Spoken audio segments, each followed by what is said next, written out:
So ಮಾನ್ಯ ಸೋದರ ಸೋದರಿಯರೇ, ಈಗ ನಾವು ಪತಂಜಲಿ ಯೋಗ ಸೂತ್ರದ 4ನೇ ಭಾಗವನ್ನ ಮಾಡ್ತಾ ಇದ್ದೀವಿ. ಆ ಪತಂಜಲಿ ಯೋಗ ಸೂತ್ರದ 4ನೇ ಭಾಗ ಅಂತ ಹೇಳಿದ್ರೆ ಮೇಡಮ್ ಅವರು ಹೇಳಿದಂಗೆ ಕೈವಲ್ಯ ಪಾದ ಅಂತ ಹೇಳಿ, ಕೈವಲ್ಯ ಅಂದ ತಕ್ಷಣವೇ ಅದು ಕೊನೆ, ನಮ್ಮ ಸಾಧನೆಯ ಕೊನೆಯ ಒಂದು ಸ್ಥಿತಿ, ಕೊನೆಯ ಹಂತ ಅಲ್ಲ, ಕೊನೆಯ ಸ್ಥಿತಿ ಅದು. ಆ ಕೊನೆಯ ಸ್ಥಿತಿಯನ್ನ ಮುಟ್ಟಬೇಕಾದ್ರೆ ಏನೆಲ್ಲ ವಿಚಾರಗಳನ್ನು ತಿಳ್ಕೊಳ್ಬೇಕು ಮತ್ತು ಆ ಸ್ಥಿತಿಯನ್ನು ಪಡೆಯಲು ಯಾವ್ಯಾವ ರೀತಿಯಲ್ಲಿ ಸಾಧನೆಯನ್ನ ಮಾಡಬೇಕು, ಯೋಗವನ್ನ ಮಾಡಬೇಕು ಅಂತಕ್ಕಂಥದ್ದನ್ನ ನಾವು ತಿಳ್ಕೊಳ್ಬೇಕಾಗತ್ತೆ.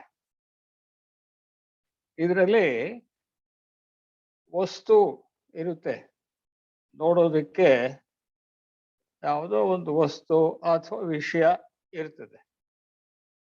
ನಂತರ ಪಂಚಭೂತಗಳು ಕೆಲಸ ಮಾಡ್ತವೆ,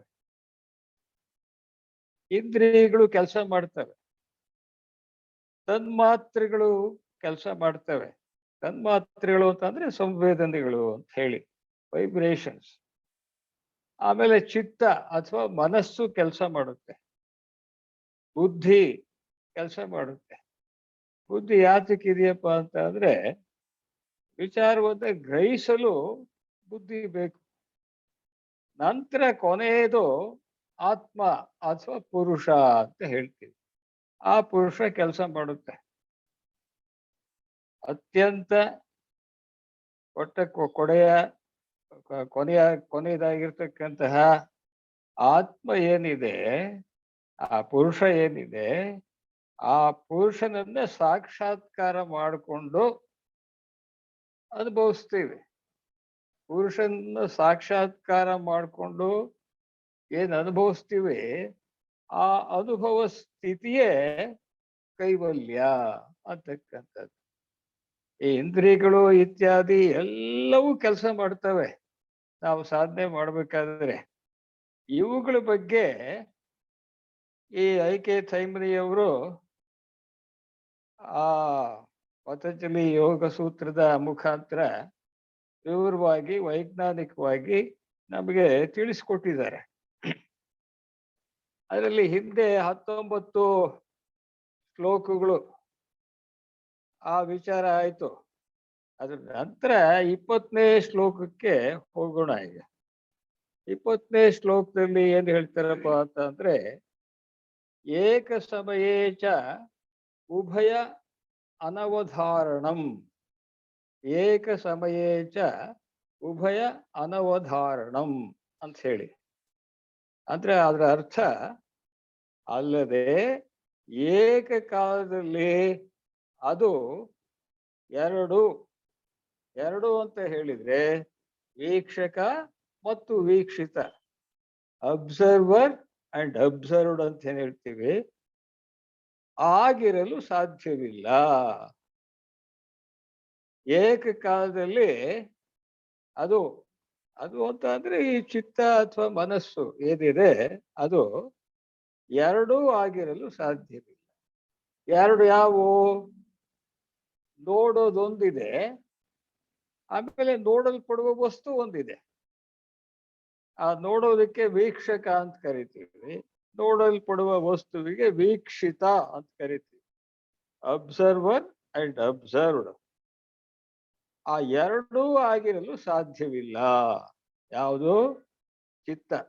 ಏಕಕಾಲದಲ್ಲಿ ಆ ಚಿತ್ತ ಅಥವಾ ಮನಸ್ಸು ಅಂತಕ್ಕಂಥದ್ದು ವೀಕ್ಷಕ ಮತ್ತು ವೀಕ್ಷಿತವಾಗಿರಲು ಸಾಧ್ಯವಿಲ್ಲ ಏಕಕಾಲದಲ್ಲಿ.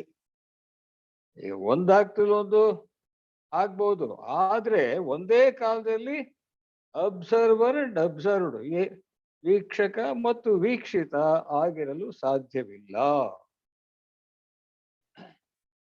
ಎರಡು ಆಗಿದೆ ಎಂಬುದು ಅರ್ಥವಾಗದ ವಿಷಯ. ಇವರು ನಮ್ಮ ತೈಮನಿಯವರು ಏನ್ ಹೇಳ್ತಾರೆ, ವೀಕ್ಷಕ ಮತ್ತು ವೀಕ್ಷಿತ ಎರಡೂ ಕೂಡ ಒಂದೇ ಕಾಲದಲ್ಲಿ ಅವುಗಳನ್ನ ಅನುಭವಿಸೋದಕ್ಕಾಗೋದಿಲ್ಲ ಅಂತ ಹೇಳ್ತಾರೆ.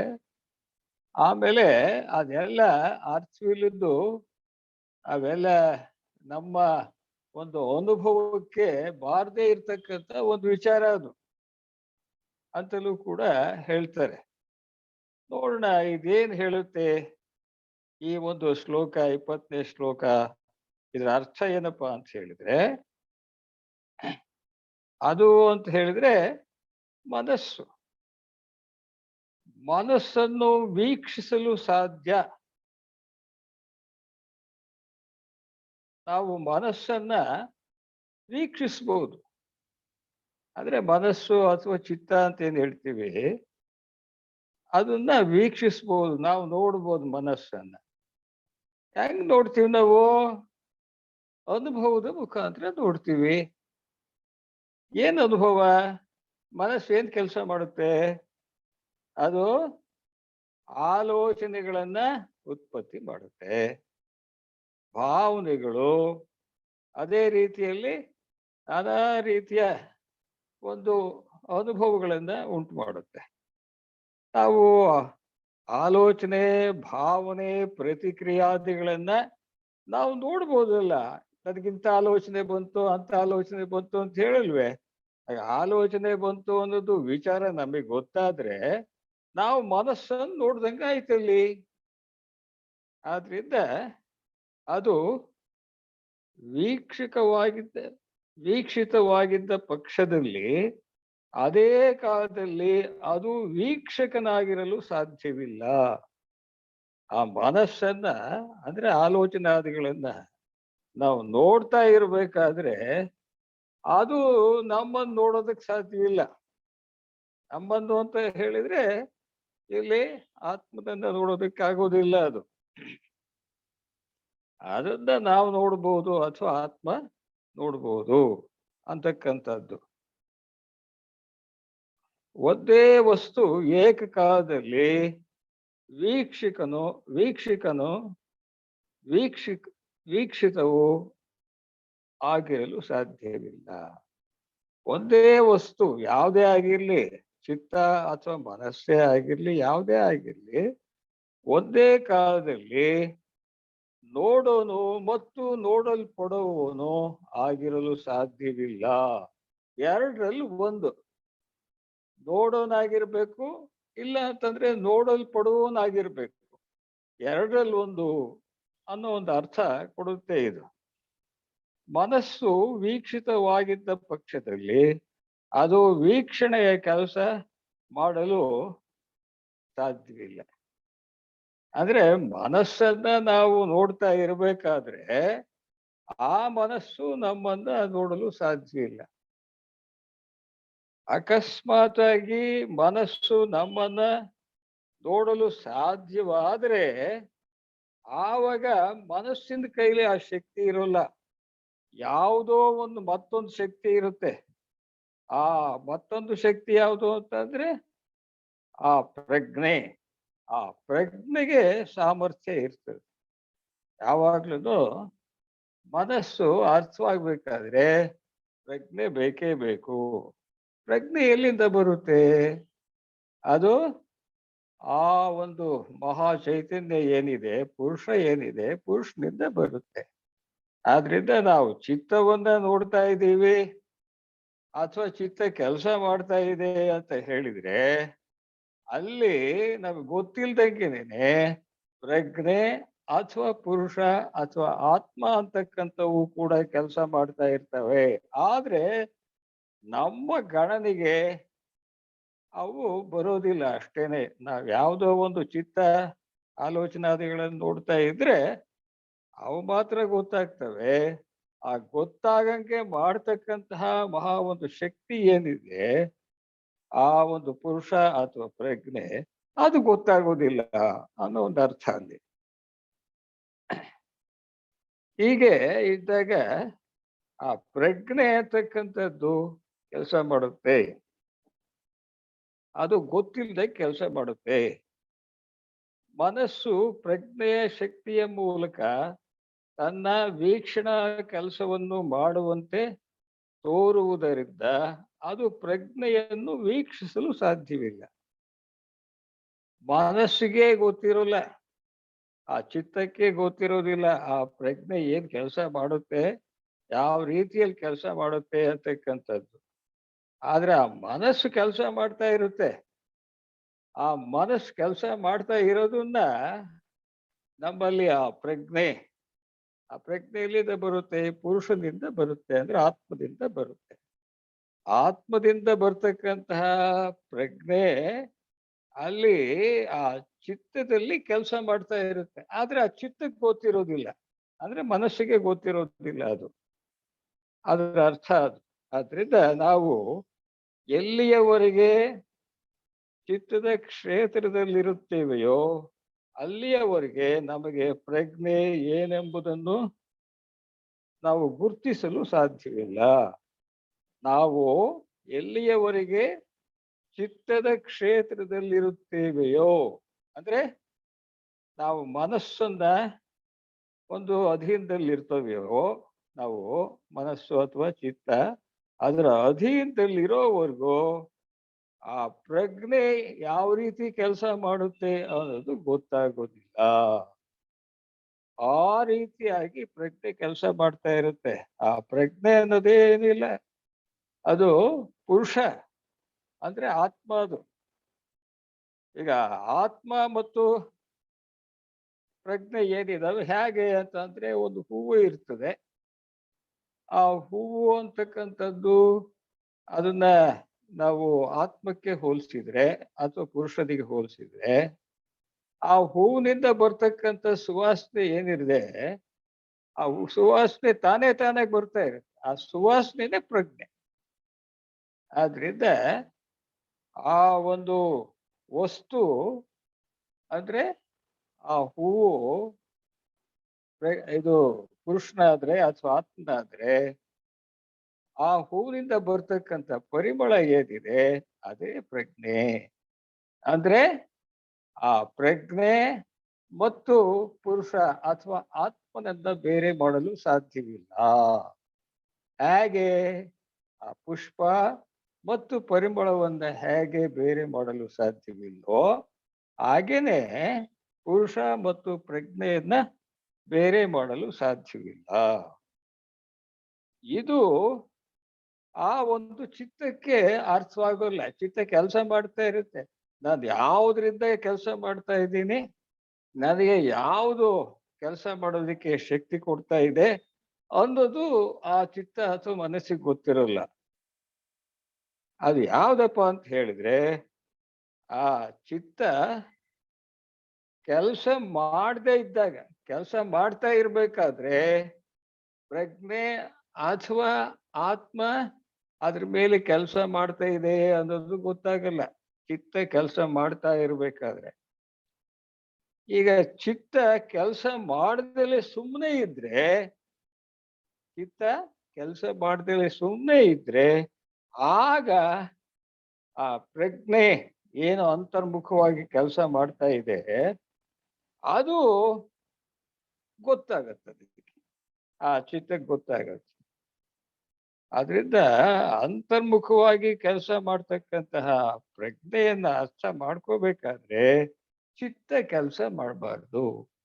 ಚಿತ್ತ ಕೆಲಸ ಮಾಡದೇ ಇದ್ದಾಗ ಕೇವಲ ಪ್ರಜ್ಞೆ ಅಥವಾ ಆತ್ಮ ಕೆಲಸ ಮಾಡ್ತಾ ಇದ್ದಾಗ ಅದು ಎಂತ ಸ್ಥಿತಿ? ಅದು ಅದೇನೆ ಸಮಾಧಿ ಸ್ಥಿತಿ.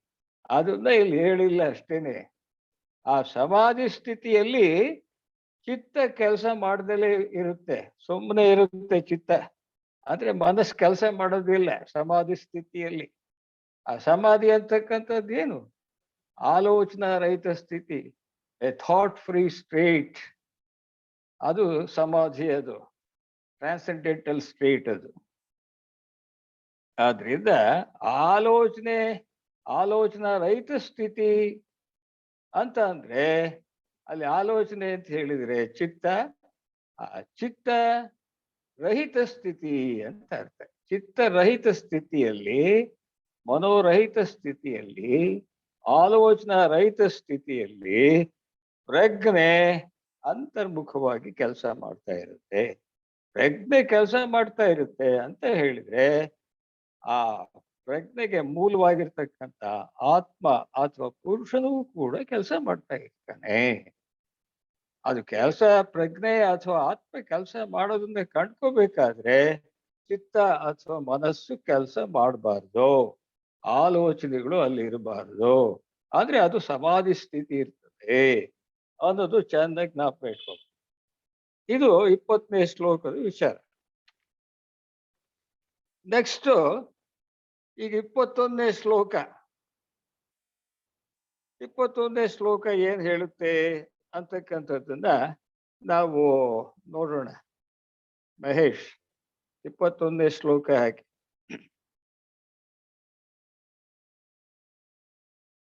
ಆ 21ನೇ ಶ್ಲೋಕದಲ್ಲಿ ಹೀಗೆ ಹೇಳುತ್ತೆ ಅದು. ಚಿತ್ತಾಂತರ ದೃಶ್ಯ ಬುದ್ಧಿ ಬುದ್ಧಿ ಅತಿ ಪ್ರಸಂಗ ಸ್ಮೃತಿ ಸಂಕರಶ್ಚ ಅಂತ ಹೇಳಿ.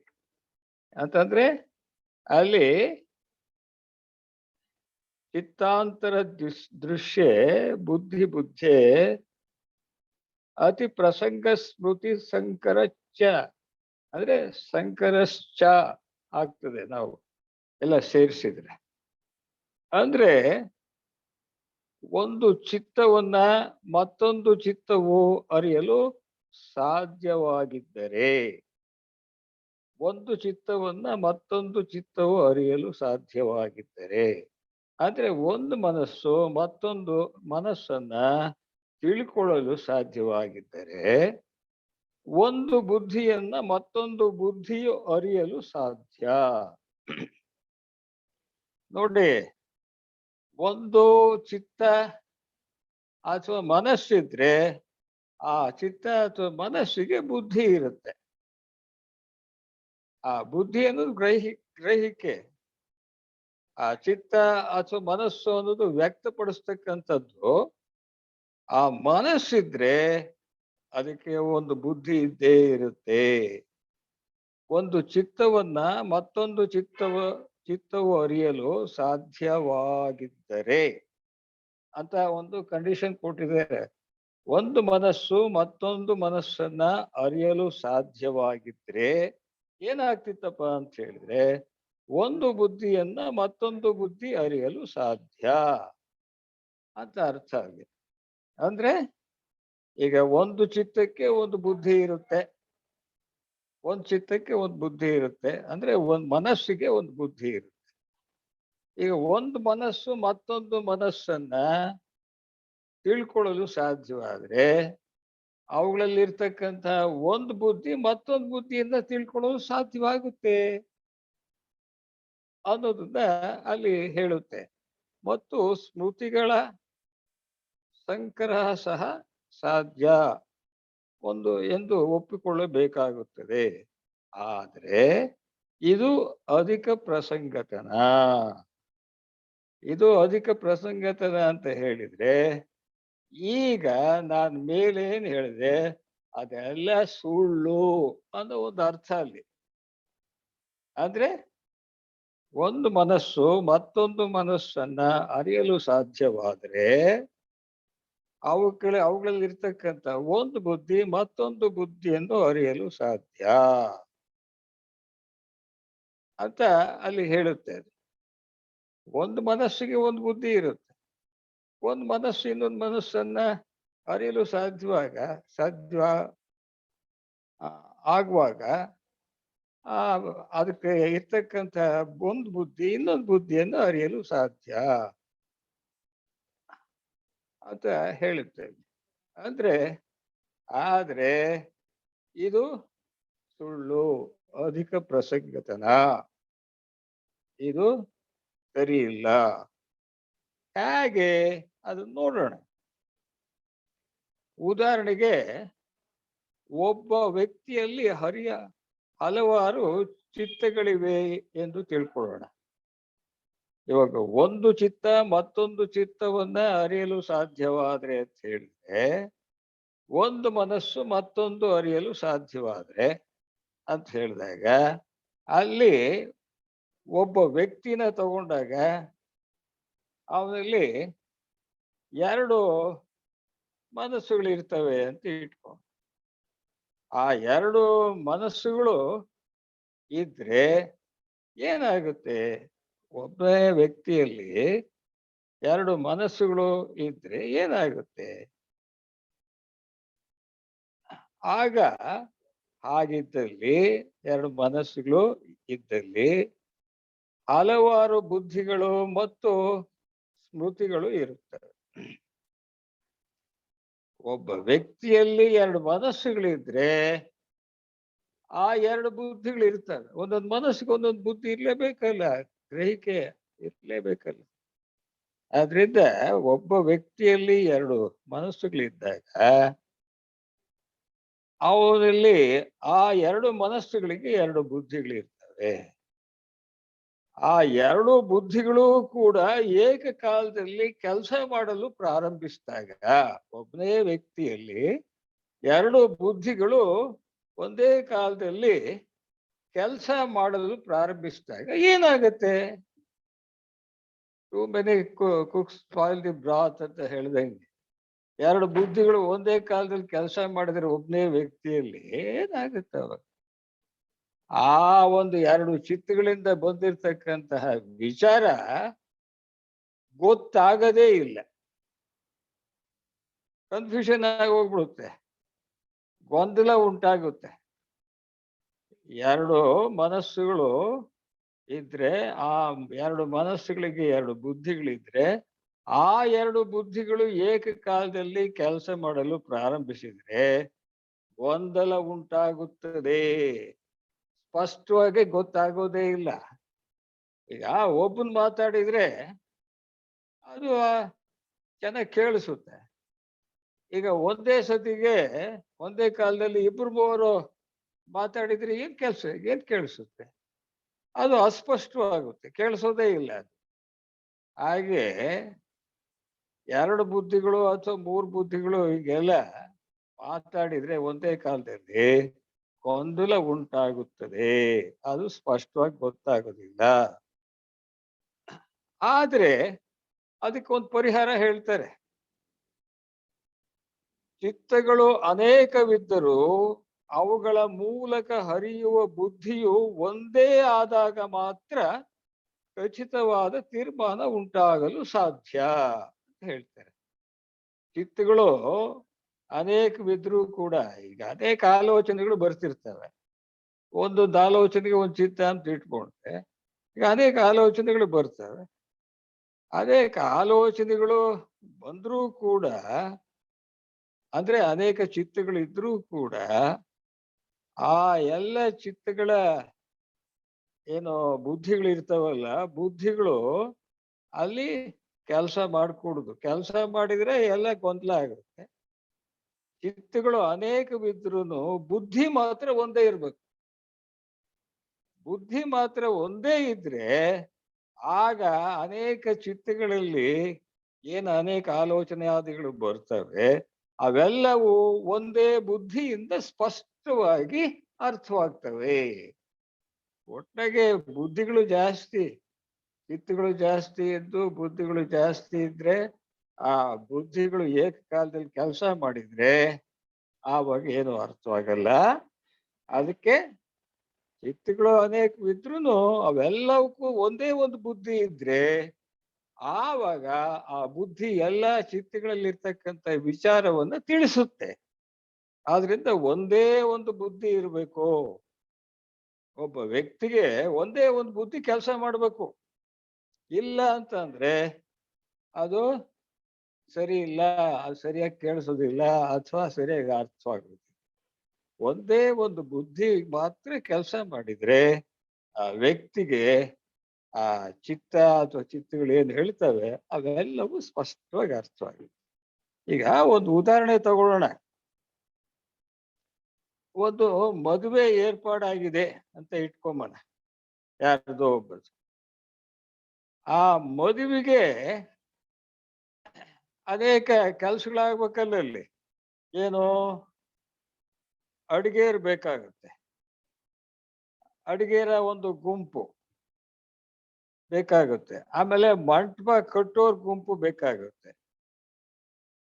ಆ ಸುಖಾಗಮನ ಬಯಸ್ತಕ್ಕಂಥವ್ರ ತಂಡ, ಸುಖಾಗಮನ ಬಯಸೋರು ಹಿರಿಯರು ಇರ್ತಾರಲ್ಲ ಮನೆಗಳಲ್ಲಿ, ಅವರ ತಂಡ ಬೇಕಾಗುತ್ತೆ.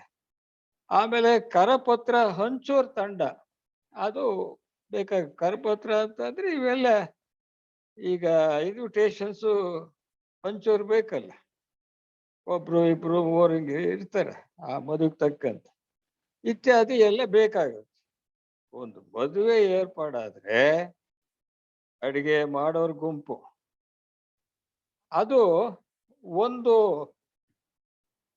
ಆ ಚಿತ್ತದ ಗುಂಪು, ಅದಕ್ಕೆ ಒಂದು ಬುದ್ಧಿ ಇದೆ ಅಂತ ಇಟ್ಕೊಂಬನ. ಮಂಟಪ ಕಟ್ಟೋರ್ದು ಅದು ಇನ್ನೊಂದು ಬುದ್ಧಿ, ಅದೊಂದು ಚಿತ್ತ, ಚಿತ್ತಕ್ಕೆ ಒಂದು ಬುದ್ಧಿ. ಹಾಗೆ ಸುಖಾಗಮನ ಬಯಸ್ತಕ್ಕಂಥವ್ರದ್ದು ಚಿತ್ತ ಮತ್ತು ಬುದ್ಧಿ, ಕರಪತ್ರ ಹಂಚೋರ್ದು ಚಿತ್ತ, ಅದಕ್ಕೆ ಬುದ್ಧಿ. ಈಗ 4 ತರ ಇರ್ತವೆ. ಆದ್ರೆ ಈಗ ಬುದ್ಧಿಗಳ ವಿಚಾರ ಇಲ್ಲಿ ತಗೊಂಡಿದೆ. ಬುದ್ಧಿಗಳು ಜಾಸ್ತಿ ಆದ್ರೆ ಅಲ್ಲಿ ಕೆಲಸ ಕೆಡುತ್ತೆ. ಅದ್ಮೇಲೆ ತಿಳ್ಕೊಂಡಿದೀವಲ್ಲ, ಅದನ್ನ ಈ ಒಂದು ಉದಾಹರಣೆಯಲ್ಲಿ ಹೇಳ್ತಾ ಇದ್ದೀನಿ. ಇಲ್ಲಿ 4 ತಂಡಗಳಿದ್ರೆ ಮದುವೆ ಮಾಡೋದಕ್ಕೆ 4 ಬುದ್ಧಿಗಳಿದಾವೆ ಅಂತ ಇಟ್ಕೊಂಡ್ರೆ 4 ಒಂದೊಂದು ತಂಡಕ್ಕೆ ಒಬ್ಬೊಬ್ಬ ಲೀಡರ್ ಇರ್ತಾನೆ. ಆ ಲೀಡರೇ ಬುದ್ಧಿ ಅಂತ ಇಟ್ಕೊಂಬ. ಈಗ 4 ತಂಡಕ್ಕೆ 4 ಲೀಡರ್ಸ್, 4 ಬುದ್ಧಿಗಳು. ಆ 4 ಜನ ಬುದ್ಧಿಗಳು ಸೇರ್ಕೊಂಡು ಏನ್ ಮಾಡ್ತಾರೆ, ಅವ್ರು ಸೇರೋದಿಲ್ಲ, ಒಬ್ಬೊಬ್ನು ಒಂದೊಂದು ರೀತಿಯಲ್ಲಿ ಕೆಲಸ ಮಾಡ್ತಾನೆ ಅವಂದೇ. ಒಬ್ಬ ಅದು ಕರಪತ್ರ ಹಂಚೋನು ಒಂದು 200-300 ಹಂಚಿದ್ರೆ ಸಾಕು ಅಂತ ಒಬ್ನು ಹೇಳ್ತಾನೆ. ಮಂಟಪ ಕೊಟ್ಟನು ಜೋರಾಗಿ ಕಟ್ಟನ ಅಂತ ಹೇಳ್ತಾನೆ. ಅಡುಗೆ ಮಾಡೋರು ಎಲ್ಲ ಒಂದು ಸುಮಾರಾಗಿ ಒಂದು 200-300 ಜನಕ್ಕೆ ಎಲ್ಲ ಮಾಡಿದ್ರೆ ಸಾಕಪ್ಪ. ಸುಖಾಗಮನ ಬಯಸ್ತಕ್ಕಂಥವ್ರು ಎಷ್ಟು ಜನ ಬರ್ಲಿ, ಸುಖಾಗಮನ ಬಯಸೋಣ ಅಂತ ಅವ್ರು ಬೇರೆ. ಹೀಗೆ ಒಬ್ಬೊಬ್ರು ಒಂದೊಂದು ಗುಂಪಿನ ಬುದ್ಧಿವಂತರು ಒಂದೊಂದು ರೀತಿಯಲ್ಲಿ ನಡ್ಕೊಂಡ್ರೆ ಆ ಮದುವೆ ಗತಿ ಏನಾಗ್ಬೇಕು? ಮದುವೆ ಒಂದು ಹಿತ್ಲಾಗ ಹೇಳ್ದಂಗೆ ಹತ್ಲಾಗ ಹೇಳ್ದಂಗೆ 4 ಜನ 4 ಕಡೆ ಹೇಳ್ದೆ. ಆದ್ರಿಂದ ಅದ್ ಕೆಲಸ ಸರಿ ಹೋಗೋದಿಲ್ಲ, ಮದುವೆ ಸರಿಯಾಗಿ ನಡೆಯಲ್ಲ. ಈ 4 ಜನ ಬುದ್ಧಿವಂತರು ಏನಿರ್ತಾರೆ ಅವ್ರು ಬದಲಾಗಿ ಅವ್ರು ಕಂಪ್ಲೀಟ್ ಆಗಿ ಒಬ್ಬನೇ ಒಬ್ಬ ಬುದ್ಧಿವಂತ, ಅಂದ್ರೆ ಒಬ್ಬನೇ ಒಬ್ಬ ಲೀಡರ್. ಅಡಿಗೆ ಮಾಡೋರ್ಗು, ಮಂಟಪ ಕಟ್ಟೋರ್ಗು, ಸುಖಾಗಮನ ಬಯಸೋರ್ಗು, ಕರಪತ್ರ ಹಂಚೋರು ಎಲ್ಲರಿಗೂ ಕೂಡ ಒಬ್ಬನೇ ಒಬ್ಬ ಯಜಮಾನ ಇರ್ತಾನೆ ಅಂತ ಇಟ್ಕೊಂಬ. ಒಬ್ಬನೇ ಒಬ್ಬ ಯಜಮಾನ ಇದ್ರೆ ಅವ್ನಿಗೆ ಹೆಂಗ್ ಬೇಕೋ ಹಂಗೆ, ಒಟ್ಟಲ್ಲಿ ಆ ಮದುವೆ ಚೆನ್ನಾಗಿ ಆಗ್ಬೇಕಪ್ಪ. ಹೆಂಗ್ ಬೇಕೋ ಹಂಗೆ ಮದುವೆ ಚೆನ್ನಾಗಿ ಆಗಂಗೆ ನೋಡ್ಕೊಂಡ್ಬಿಡ್ತಾನೆ ಒಬ್ಬನೇ ಒಬ್ಬ ಇದ್ರೆ. ಯಾಕೆ ಅಂತಂದ್ರೆ ಬೇರೆಯವ್ರಿಗೆ ಹೇಳಿ ಒಪ್ಸೋ ಅವಶ್ಯಕತೆ ಇಲ್ಲ. ಅವನೊಬ್ಬನೇ ಒಂದು ಡಿಸಿಷನ್ ತಗೊಂಡು ಅವನು ಒಂದು ಏನೋ ತೀರ್ಮಾನ ತಗೊಂಡು ಆ ಮದುವೆನ ಚೆನ್ನಾಗಿ ಆಗಂಗ್ ಮಾಡ್ತಾನೆ. ಅಂದ್ರೆ ಈ 4-5 ಬುದ್ಧಿಗಳು ಕೆಲಸ ಮಾಡಿದ್ರೆ ಒಂದೊಂದು ಹೆರಿಗೆ ಎಳಿತತೆ, ಇನ್ನೊಂದು ಕೆರಿಗೆ ಎಳಿತತೆ ಅಂತ ಹೇಳ್ತಾರಲ್ಲ, ಆ ತರ ಆಗ್ತಾರೆ. ಎಲ್ಲ ತಂಡಗಳಿಗೂ ಒಬ್ಬನೇ ಬುದ್ಧಿವಂತ ಅಥವಾ ಒಬ್ಬನೇ ಲೀಡರ್ ಇದ್ರೆ ಅದು ಚೆನ್ನಾಗಿ ಆಗುತ್ತಾ ಕೆಲಸ, ಇಲ್ಲಿ ಮದುವೆ ಚೆನ್ನಾಗಿ ಆಗುತ್ತೆ. ಅದ್ರಲ್ಲಿ ಒಟ್ನಲ್ಲಿ ಏನಪ್ಪಾ ಅಂತ ಹೇಳಿದ್ರೆ, ಸಮರಸ ಮಾಡಲು ಕಾರ್ಯವನ್ನು ಒಂದು ಬುದ್ಧಿ ಮಾತ್ರ ಮಾಡಲು ಸಾಧ್ಯ ಅಂತ ಕೊನೆಗೆ ತೀರ್ಮಾನ ಹೇಳ್ತಾರೆ. ಅಂದ್ರೆ ಒಂದ್ ಕೆಲ್ಸ ಸಮರಸವಾಗಿ ನಡಿಬೇಕು, ಚೆನ್ನಾಗಿ ನಡಿಬೇಕು, ಒಂದ್ ಕೆಲ್ಸ ಎಲ್ಲ ವಿಧದಲ್ಲೂ ಚೆನ್ನಾಗಿ ನಡಿಬೇಕು ಅಂತ ಹೇಳಿದ್ರೆ ಒಂದೇ ಒಂದು ಬುದ್ಧಿ ಮಾತ್ರ ಅದನ್ನ ಮಾಡಲು ಸಾಧ್ಯ. ಜಾಸ್ತಿ ಬುದ್ಧಿಗಳಿದ್ದಲ್ಲಿ ಅವ್ಯವಸ್ಥೆ ಜಾಸ್ತಿ. ಆದ್ರಿಂದ ಲೀಡರ್ ಒಬ್ಬನ್ನೇ ಮಾಡ್ಬೇಕಿಲ್ಲಿ. ಒಂದೊಂದು ಬಾಪ್ತಿಗೆ ಒಂದೊಂದು ಲೀಡರ್, ಒಂದೊಂದು ಬ್ರಾಂಚ್ ಒಂದೊಂದು ಲೀಡರ್ ಮಾಡಿದ್ರು ಹೋಯ್ತು, ತಲೆ ಕೆಡಿಸ್ಬಿಡ್ತಾರೆ ಅವ್ರು ಆ ಯಜಮಾನನಿಗೆ. ಮದುವೆ ಮಾಡೋನಿಗೆ. ಆದ್ರಿಂದ ಎಷ್ಟೇ ಚಿತ್ತಗಳು ಬೇರೆ ಬೇರೆ ಆದ್ರೂ, ಗುಂಪುಗಳು ಬೇರೆ ಬೇರೆ ಆದ್ರೂ, ಬುದ್ಧಿ ಮಾತ್ರ ಒಂದೇ ಆಗಿರ್ಬೇಕು. ಆ ಎಲ್ಲ ಒಂದು ಭಾಗಗಳನ್ನ ಹತೋಟಿಯಲ್ಲಿಟ್ಕೊಂಡು ತಾನೇ ನಿರ್ಧಾರಕ್ಕೆ ಬಂದು ಕೆಲಸ ಮಾಡಿಸ್ಬೇಕು ಅಂತ ಒಂದೇ ಒಂದು ಬುದ್ಧಿ ಇರ್ಬೇಕಾಗುತ್ತೆ. ಜಾಸ್ತಿ ಬುದ್ಧಿಗಳಿದ್ರೆ ಗೊಂದಲ ಉಂಟಾಗುತ್ತೆ ಅನ್ನೋ ಅರ್ಥ ಇದೆ. ಆಮೇಲೆ 22ನೇ ಶ್ಲೋಕಕ್ಕೆ ಹೋಗೋಣ ಈಗ. ಮಹೇಶ್, 22ನೇ ಶ್ಲೋಕ. ಈ 22ನೇ ಶ್ಲೋಕದಲ್ಲಿ ಏನ್ ಹೇಳುತ್ತೆ? ಚಿತೆ ಅಪ್ರತಿ ಸಂಕ್ರಮಾಯ ತದ್ ಆಕಾರ ಆಪತೌ ಸ್ವಬುದ್ಧಿ ಸಂವೇದನಂ ಅಂತ ಹೇಳುತ್ತೆ. ಚಿತೆ ಚಿತೆ ಅಂತ ಹೇಳಿದ್ರೆ ಪ್ರಜ್ಞೆ ಅಂತ ಹೇಳಿ. ಇಲ್ಲಿ ಚಿತ್ತಲ್ಲ ಅದು. ಚಿತೆ ಅಂತ ಹೇಳಿದ್ರೆ ಪ್ರಜ್ಞೆ, ಚಿತಿ ಅಥವಾ ಪ್ರಜ್ಞೆ ಅಂತ ಹೇಳಿ. ಆ ಚಿತೆ ಅಂತ ಹೇಳಿದ್ರೆ ಇಲ್ಲಿ ಚಿತ್ತಲ್ಲ. ಆದ್ರಿಂದ ಚಿತೆ ಅಂತ ಇಲ್ಲಿ ಏನು ಹೇಳಿದರೆ, ಆ ಚಿತೆಗೆ ಅರ್ಥ ಪ್ರಜ್ಞೆ ಅಂತ ಅರ್ಥ, ಆ ಚಿತ್ತ ಅಲ್ಲ. ಆದ್ರಿಂದ ಅದ್ರ ಅರ್ಥ ಏನು ಅಂತ ನೋಡೋಣ. ಯಾವ ರೂಪದಲ್ಲಿ ಪ್ರಜ್ಞೆಯು ಸ್ಥಳದಿಂದ ಸ್ಥಳಕ್ಕೆ ಕ್ರಮಿಸುವುದಿಲ್ಲವೋ ಆ ರೂಪವನ್ನು ಅದು ತಳೆದಾಗ ಸ್ವಬುದ್ಧಿಯ ಮೂಲಕ ತನ್ನ ಬಗ್ಗೆ ಅರಿವು ಉಂಟಾಗುತ್ತದೆ. ಈಗ ಯಾವ ರೂಪದಲ್ಲಿ ಪ್ರಜ್ಞೆಯು, ಚಿತೆ ಅಂತ ಹೇಳಿದ್ರೆ ಪ್ರಜ್ಞೆ, ಇಲ್ಲಿ ಚಿತ್ತ ಅಲ್ಲ, ಮನಸ್ಸಲ್ಲ. ಯಾವ ರೂಪದಲ್ಲಿ ಪ್ರಜ್ಞೆಯು ಅಂದ್ರೆ ಮನಸ್ಸಲ್ಲ, ಇಲ್ಲಿ ಯಾವ ರೂಪದಲ್ಲಿ ಪ್ರಜ್ಞೆಯು ಸ್ಥಳದಿಂದ ಸ್ಥಳಕ್ಕೆ ಕ್ರಮಿಸುವುದಿಲ್ಲವೋ. ಈಗ ಕೆಲವು ವೇಳೆ ಆ ಪ್ರಜ್ಞೆ ಚಲಿಸ್ಬೇಕಾಗುತ್ತೆ. ಆ ಪ್ರಜ್ಞೆ ವಿಚಾರಗಳು, ಇವಾಗ ಆಲೋಚನೆಗಳು ಇತ್ಯಾದಿ ಎಲ್ಲ ಬರ್ತಲೇ ಇರ್ತವೆ. ಆ ಆಲೋಚನೆ ಭಾವನಾದಿಗಳು ನಮಗೆ 5 ನಿಮಿಷ, 10 ನಿಮಿಷ, 15 ನಿಮಿಷ ಹಿಂಗೆಲ್ಲ ಬರುತ್ತಿಲ್ವೇ? ಆವಾಗ ಅಲ್ಲಿ ಆ ಒಂದು ಮನಸ್ಸು ಕೆಲಸ ಮಾಡ್ತಾ ಇರುತ್ತೆ, ಅದು ಹರಿತಾ ಇರುತ್ತೆ. ಮನಸ್ಸು ಹರಿದ್ರೆ ಅಲ್ಲಿ ಪ್ರಜ್ಞೆ ಕೂಡ ಹರಿಬೇಕಾಗುತ್ತೆ. ಆದರೆ ಇಲ್ಲಿ ಏನ್ ಹೇಳಿದೆ? ಯಾವ ರೂಪದಲ್ಲಿ ಪ್ರಜ್ಞೆಯು ಸ್ಥಳದಿಂದ ಸ್ಥಳಕ್ಕೆ ಕ್ರಮಿಸುವುದಿಲ್ಲವೋ ಅಂದ್ರೆ ಪ್ರಜ್ಞೆ ಚಲಿಸುವುದಿಲ್ಲವೋ.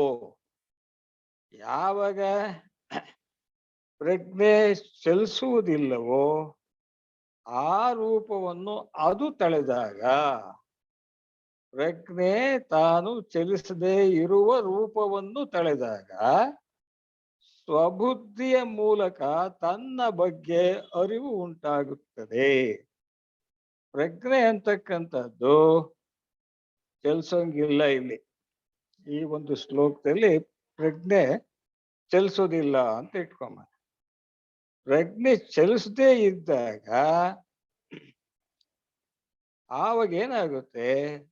ಆ ಪ್ರಜ್ಞೆ ಚಲಿಸದ ರೂಪ ಒಂದಿರುತ್ತೆ. ಆ ಪ್ರಜ್ಞೆ ಚಲಿಸದ ರೂಪ ಏನಿದೆ ಆ ರೂಪದಲ್ಲಿ ಸ್ವಬುದ್ಧಿ ಅಂತಕ್ಕಂಥದ್ದು ಇದ್ದು ಅದು ಆ ಪ್ರಜ್ಞೆಯ ಅರಿವನ್ನ ಉಂಟು ಮಾಡುತ್ತೆ. ಆದ್ರಿಂದ ಚಿತ್ತ ಚಲಿಸಬೇಕಾದ್ರೆ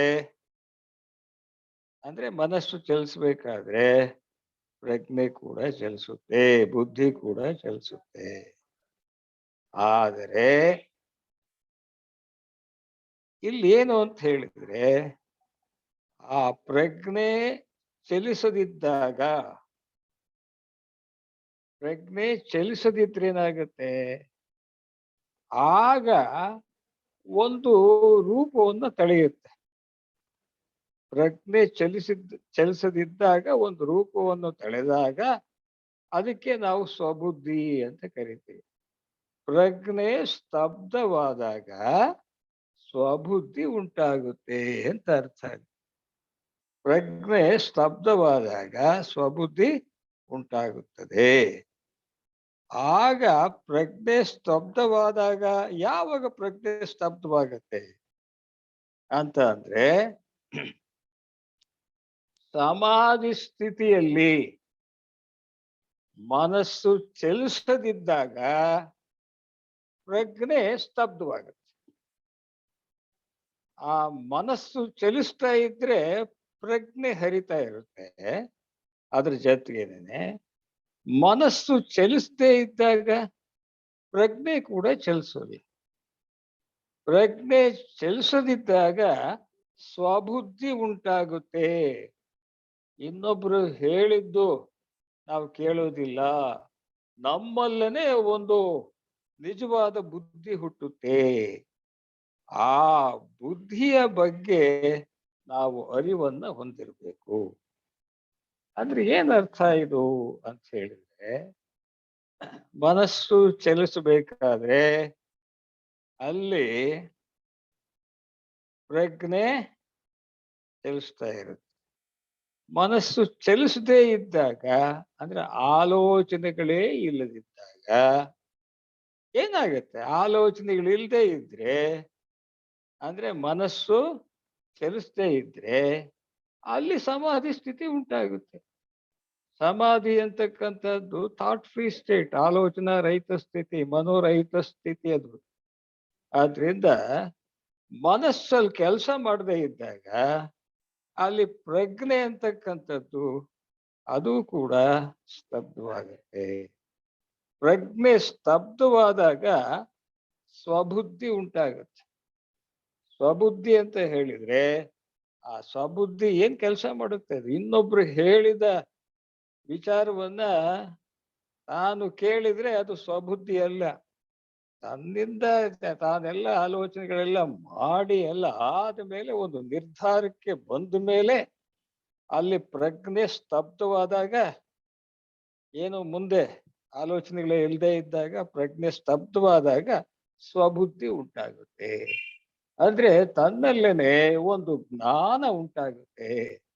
ಆ ಜ್ಞಾನ ಅಂತಕ್ಕಂಥದ್ದು ನಮಗೆ ಆತ್ಮ ಸಾಕ್ಷಾತ್ಕಾರ ಮಾಡಿಸುತ್ತೆ ಅನ್ನೋ ಒಂದು ಅರ್ಥ ಅಲ್ಲಿ.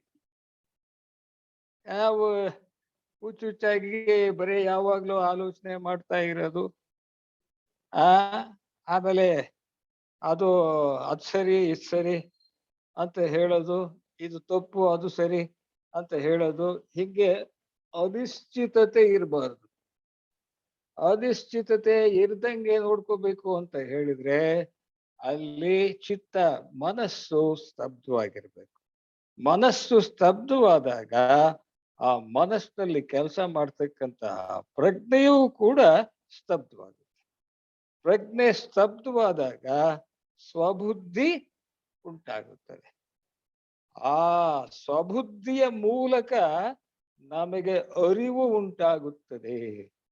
ಯಾವ್ದಪ್ಪ ಅರಿವು ಅಂತ ಹೇಳಿದ್ರೆ, ಅರಿವು ಅಥವಾ ಆತ್ಮ ಸಾಕ್ಷಾತ್ಕಾರ ಉಂಟಾಗುತ್ತೆ. ಅದರಿಂದ ಮನಸ್ಸು ನಿಲ್ಬೇಕು, ಅಂದ್ರೆ ಆಲೋಚನೆಗಳು ಇಲ್ದಂಗಿರ್ಬೇಕು. ಆ ಸಂದರ್ಭದಲ್ಲಿ ಏನು ಪ್ರಜ್ಞೆ ಸ್ತಬ್ಧವಾಗುತ್ತೆ. ಪ್ರಜ್ಞೆ ಸ್ತಬ್ಧವಾದಾಗ ಸ್ವಬುದ್ಧಿ ಉಂಟಾಗುತ್ತೆ. ಆ ಸ್ವಬುದ್ಧಿಯ ಸಮ್ಮುಖದಲ್ಲಿ ನಿಜವಾದ ಅರಿವು ಉಂಟಾಗುತ್ತದೆ. ಅಂದ್ರೆ ಆ ಸ್ವಬುದ್ಧಿ ಇದ್ದಾಗ ತನಗೆ ಆತ್ಮ ಸಾಕ್ಷಾತ್ಕಾರವಾಗುತ್ತೆ. ಒಂದು ಖಚಿತವಾಗಿರ್ತಕ್ಕಂತಹ ಸ್ಥಿತಿ ಇರುತ್ತೆ ಯಾವಾಗ್ಲೂ ಸಮಾಧಿ ಸ್ಥಿತಿಯಲ್ಲಿ. ಆದ್ರಿಂದ ನಾವು ನಾವು ಧ್ಯಾನ ಮಾಡ್ಬೇಕು. ಧ್ಯಾನ ಮಾಡೋದು ಅಂತಂದ್ರೆ ಯಾತಕ್ ಮಾಡ್ಬೇಕು? ಧ್ಯಾನ ಮಾಡ್ಬೇಕಾದ್ರೆ ನಮಗೆ ಆ ಒಂದು ಧ್ಯಾನದಿಂದ ಮನಸ್ಸು ನಿಲ್ಲಬೇಕು, ಆಲೋಚನೆಗಳು ನಿಲ್ಲಬೇಕು. ಆಲೋಚನೆಗಳು ನಿಂತಾಗ ಏನಂತ ಹೇಳ್ತೀವಿ? ಅದಕ್ಕೆ ಆ ಸ್ಥಿತಿಗೆ ಸಮಾಧಿ ಸ್ಥಿತಿ ಅಂತ ಹೇಳ್ತೀವಿ ನಾವು. ಆ ಸಮಾಧಿ ಸ್ಥಿತಿಯಲ್ಲಿ ಪ್ರಜ್ಞೆ ಅಂತಕ್ಕಂಥದ್ದು ತನ್ನ ಸ್ವರೂಪವನ್ನ ಅರಿಯುತ್ತೆ. ಚಲಿಸ್ಬೇಕಾದ್ರೆ ಪ್ರಜ್ಞೆ ತನ್ನ ಸ್ವರೂಪದಲ್ಲಿರಲ್ಲ, ಅರಿಯೋದಿಲ್ಲ. ಆ ಪ್ರಜ್ಞೆ ಚಲಿಸದೇ ಇದ್ದಾಗ, ಸಮಾಧಿ ಸ್ಥಿತಿಯಲ್ಲಿ ಇದ್ದಾಗ, ಆಲೋಚನೆಗಳಿಲ್ಲದೆ ಇದ್ದಾಗ, ಸಮಾಧಿ ಸ್ಥಿತಿಯಲ್ಲಿ ಇದ್ದಾಗ ಪ್ರಜ್ಞೆ ಅಂತಕ್ಕಂಥದ್ದು ತನ್ನ ಸ್ವರೂಪವನ್ನ ಅದು ಅರಿಯುತ್ತೆ. ಆ ಸ್ವರೂಪದಲ್ಲಿ ಸ್ವಬುದ್ಧಿ ಉಂಟಾಗುತ್ತೆ. ಆ ಸ್ವಬುದ್ಧಿಯಿಂದ ತಾನು ಆತ್ಮ ಸಾಕ್ಷಾತ್ಕಾರ ಮಾಡಿಕೊಳ್ಳಲು ಸಾಧ್ಯ. ಆದ್ರಿಂದ ಆತ್ಮ ಸಾಕ್ಷಾತ್ಕಾರ ಮಾಡ್ಕೋಬೇಕಾದ್ರೆ ಆವಾಗ ಪುರುಷನನ್ನ ನಾವು ಪಡಿಬೇಕಾದ್ರೆ, ಆತ್ಮ ಸಾಕ್ಷಾತ್ಕಾರ ಮಾಡ್ಕೋಬೇಕಾದ್ರೆ ಆಗ ನಮಗೆ ಸಮಾಧಿ ಸ್ಥಿತಿ ಇರಬೇಕು. ಸಮಾಧಿ ಸ್ಥಿತಿಯಲ್ಲಿ ಆತ್ಮ ಸಾಕ್ಷಾತ್ಕಾರವಾಗುತ್ತೆ, ಪ್ರಜ್ಞೆ ನಿಲ್ಲುತ್ತೆ ಮತ್ತು ಸ್ವಬುದ್ಧಿ ಉಂಟಾಗುತ್ತೆ. ಆತ್ಮ ಸಾಕ್ಷಾತ್ಕಾರವಾಯಿತು ಅಂತ ಹೇಳಿದ್ರೆ ಆವಾಗ ನಾವು ಕೈವಲ್ಯ ಸ್ಥಿತಿಯಲ್ಲಿ ಇರ್ತೀವಿ. ಆ ಕೈವಲ್ಯ ಪದ ನಮಗೆ ಲಭಿಸುತ್ತೆ. ಅಂದ್ರೆ ಸಮಾಧಿ ಸ್ಥಿತಿಯನ್ನ, ಚಂಚಲ ಚಿತ್ತ ಅಥವಾ ಮನಸ್ಸೇನಿದೆ ಅದನ್ನ ಸಮಾಧಿ ಸ್ಥಿತಿಗೆ ತರಬೇಕು. ಆಲೋಚನಾ ರಹಿತ ಸ್ಥಿತಿಗೆ ತರಬೇಕು. ಆ ಚಿತ್ತ ರಹಿತ ಸ್ಥಿತಿಗೆ ತರಬೇಕು. ಆ ಸಮಾಧಿ ಸ್ಥಿತಿಯಲ್ಲಿ ಪ್ರಜ್ಞೆ ಸ್ತಬ್ಧವಾಗಿರುತ್ತೆ ಮತ್ತು ಬುದ್ಧಿ ಸ್ತಬ್ಧವಾಗಿರುತ್ತೆ. ಈ ಬುದ್ಧಿ ಪ್ರಜ್ಞೆಗಳು ಸ್ತಬ್ಧವಾಗಿದ್ದಾಗ ಅವುಗಳ ಸ್ವರೂಪ ಗೊತ್ತಾಗುತ್ತೆ. ಅವುಗಳ ಸ್ವರೂಪ ಯಾವ್ದಪ್ಪ ಅಂತ ಹೇಳಿದ್ರೆ ಆತ್ಮ ಸ್ವರೂಪ. ಅದು ಆ ಪುರುಷ ಸ್ವರೂಪ. ಇದು ಆದ್ರಿಂದ ಸಮಾಧಿಯನ್ನ ಪಡಿತಕ್ಕಂಥದ್ದು ಬಹಳ ಮುಖ್ಯವಾದದ್ದು. ಸಮಾಧಿ ಸ್ಥಿತಿ ಇಲ್ಲದೆ ಇದ್ರೆ ನಮಗೆ ಮುಕ್ತಿನೇ ಇಲ್ಲ. ಬುದ್ಧಿ ಚಿತ್ತದ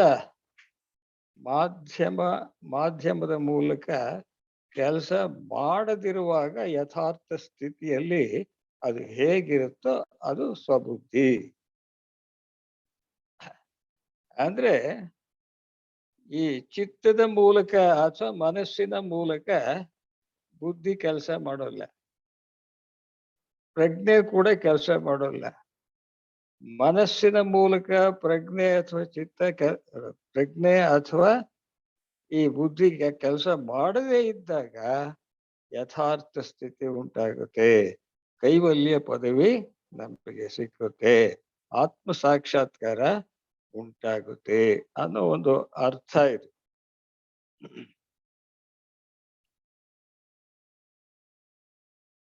ಈಗ ನೆಕ್ಸ್ಟ್ ಇದು ನೋಡೋಣ. ಅದಾದ್ಮೇಲೆ ಒಟ್ಟಲ್ಲಿ ಸಮಾಧಿ ಸ್ಥಿತಿಯನ್ನ ಪಡಿಬೇಕು. ಸಮಾಧಿ ಸ್ಥಿತಿ ಪಡಿದೇ ಇದ್ರೆ ಬುದ್ಧಿ ಸ್ವಬುದ್ಧಿ ಆಗಿರೋಲ್ಲ, ಪ್ರಜ್ಞೆ ಪ್ರಜ್ಞೆ ಆಗಿರೋಲ್ಲ. ಆಗ ಆತ್ಮ ಸಾಕ್ಷಾತ್ಕಾರ ಉಂಟಾಗೋಲ್ಲ ಅಂತ ಅರ್ಥ ಅಲ್ಲಿ, ಅಷ್ಟೇನೆ, ಇನ್ನೇನು ಇಲ್ಲ. ಸಮಾಧಿ ಸ್ಥಿತಿಯನ್ನ ಪಡೆಯೋದು ಇಲ್ಲಿ ಬಹಳ ಮುಖ್ಯ ಅನ್ನೋದು ಇದರ ಒಟ್ಟಾರೆ ತಾತ್ಪರ್ಯ. ಈ ಸಮಾಧಿ ಸ್ಥಿತಿಯನ್ನ ನಾವು ಪಡೆದಾಗ ನಮ್ಮ ಸ್ವಸ್ವರೂಪ ದರ್ಶನವಾಗುತ್ತೆ, ಅಂದ್ರೆ ಆತ್ಮ ಸಾಕ್ಷಾತ್ಕಾರವಾಗುತ್ತೆ. ಇಲ್ಲ ಅಂದ್ರೆ ಆತ್ಮ ಸಾಕ್ಷಾತ್ಕಾರವಾಗಲ್ಲ. ಈಗೆಲ್ಲ ನಾನು ಹೇಳ್ತಾ ಇದ್ದೀನಿ ಆತ್ಮ ಸಾಕ್ಷಾತ್ಕಾರದ ಬಗ್ಗೆ. ಈ ಆತ್ಮ ಸಾಕ್ಷಾತ್ಕಾರವನ್ನ ಪಡೆಯಲು ಯೋಗಿಗಳು ಅನೇಕ ವಿಧಾನಗಳನ್ನ ಅನುಸರಿಸ್ತಾರೆ. ಕಷ್ಟಪಡ್ತಾರೆ ಅವರು ಯೋಗಿಗಳು. ಈಗ ಅನ್ನ, ಆಹಾರ, ನಿದ್ರೆ ಇತ್ಯಾದಿಗಳನ್ನೆಲ್ಲ ಬಿಟ್ಟು ಕೆಲವು ವೇಳೆ ಅವರು ಯೋಗವನ್ನ ಮಾಡ್ತಾರೆ. ಯಾಕೆ ಮಾಡ್ತಾರೆ ಅವರು? ಅವ್ರಿಗೆ ಬುದ್ಧಿ ಇಲ್ವೇ? ನಾವೆಲ್ಲ ಆರಾಮಾಗಿ ಊಟ ಮಾಡಿಕೊಂಡು ಆರಾಮಾಗಿ ಇದೀವಿ. ಅವ್ರು ಯಾಕೆ ಯೋಗಿಗಳು ಯಾಕೆ ಅವರು ಸರಿಯಾಗಿ ಊಟ ಮಾಡೋಲ್ಲ, ಸ್ವಲ್ಪ ಊಟ ಮಾಡ್ತಾರೆ, ಆಮೇಲೆ ನಿದ್ದೆಗೆಡಿಸ್ಕೊಂಡು ಅವರು ಧ್ಯಾನ ಮಾಡ್ತಾರೆ. ಧ್ಯಾನ ಮಾಡಿ ಎಲ್ಲ ಏನಾಗುತ್ತೆ, ಅವ್ರಿಗೆ ಸಮಾಧಿ ಸ್ಥಿತಿ ಉಂಟಾಗುತ್ತೆ. ನಮ್ಗೆ ನಾವು ಗೊರಕೆ ಹೊಡಿತೀವಿ ಅಷ್ಟೇ. ಚೆನ್ನಾಗಿ ಊಟ ಹೊಡೆದು ಗೊರಕೆ ಹೊಡಿತೀವಿ. ಅವರು ಯೋಗಿಗಳು ಕಷ್ಟಪಟ್ಟು ಅವರು ಸಮಾಧಿ ಸ್ಥಿತಿಯನ್ನು ಪಡೀತಾರೆ. ಸಮಾಧಿ ಸ್ಥಿತಿಯಲ್ಲಿ ಮಾತ್ರ ನಮ್ಮ ಆತ್ಮ ಸಾಕ್ಷಾತ್ಕಾರ, ನಾವು ಯಾರು ಅನ್ನೋದು ಗೊತ್ತಾಗುತ್ತೆ. ಈಗ ನಾವ್ ಯಾರು ಅನ್ನೋದು ಎಷ್ಟು ಹೇಳಿದ್ರೂ ಕೂಡ ಇಲ್ಲಿ ಯಾರಿಗೂ ಗೊತ್ತಾಗ್ತಾ ಇಲ್ಲ ಈಗ. ಯಾಕೆ? ಆ ಸಮಾಧಿ ಅಂದ್ರೇನು, ಆತ್ಮ ಸಾಕ್ಷಾತ್ಕಾರ ಅಂದ್ರೇನು, ಪ್ರಜ್ಞೆ ಅಂತ ಅಂದ್ರೇನು, ಪ್ರಜ್ಞೆ ಸ್ವರೂಪ ಅಂತ ಅಂದ್ರೆ ಏನು, ಸ್ವಬುದ್ಧಿ ಅಂತ ಅಂದ್ರೇನು, ಇವೆಲ್ಲ ಕಿವೆ ಕೇಳಿದ್ದೀವಿ ವಿನಃ ಅವುಗಳನ್ನ ಅನುಭವಿಸಿದೀವೇನು? ಅನುಭವಿಸೋದಿಕ್ಕೆ ಸಾಧನೆ ಮಾಡಬೇಕು ಅಂತ ಹೇಳ್ತಾರೆ, ಅದು ಯೋಗ ಮಾಡಬೇಕು ಅಂತ ಹೇಳ್ತಾರೆ. ಆದ್ರಿಂದ ಈ ಪ್ರಜ್ಞೆ ಅಂತಕ್ಕಂಥದ್ದು ಸಾಮಾನ್ಯವಾದ ಪದ ಅಲ್ಲ, ಅದು ಅದು ಆತ್ಮನಿಂದ ಬರ್ತಕ್ಕಂಥದ್ದು. ಹೂವಿಗೆ ಹೇಗೆ ಪರಿಮಳ ಆ ಇರ್ತದೆಯೋ ಹಾಗೆ ಆತ್ಮನಿಗೆ ಪ್ರಜ್ಞೆ ಇರುತ್ತೆ. ಈಗ ಹೂವು ಬಹಳ ಚೆನ್ನಾಗಿದೆಯಪ್ಪ ಇದು ಅಂತ ಯಾಕೆ ಹೇಳ್ತೀವಿ ನಾವು? ಅದರ ಪರಿಮಳ ವಾಸನೆ ಬಹಳ ಚೆನ್ನಾಗಿರುತ್ತೆ.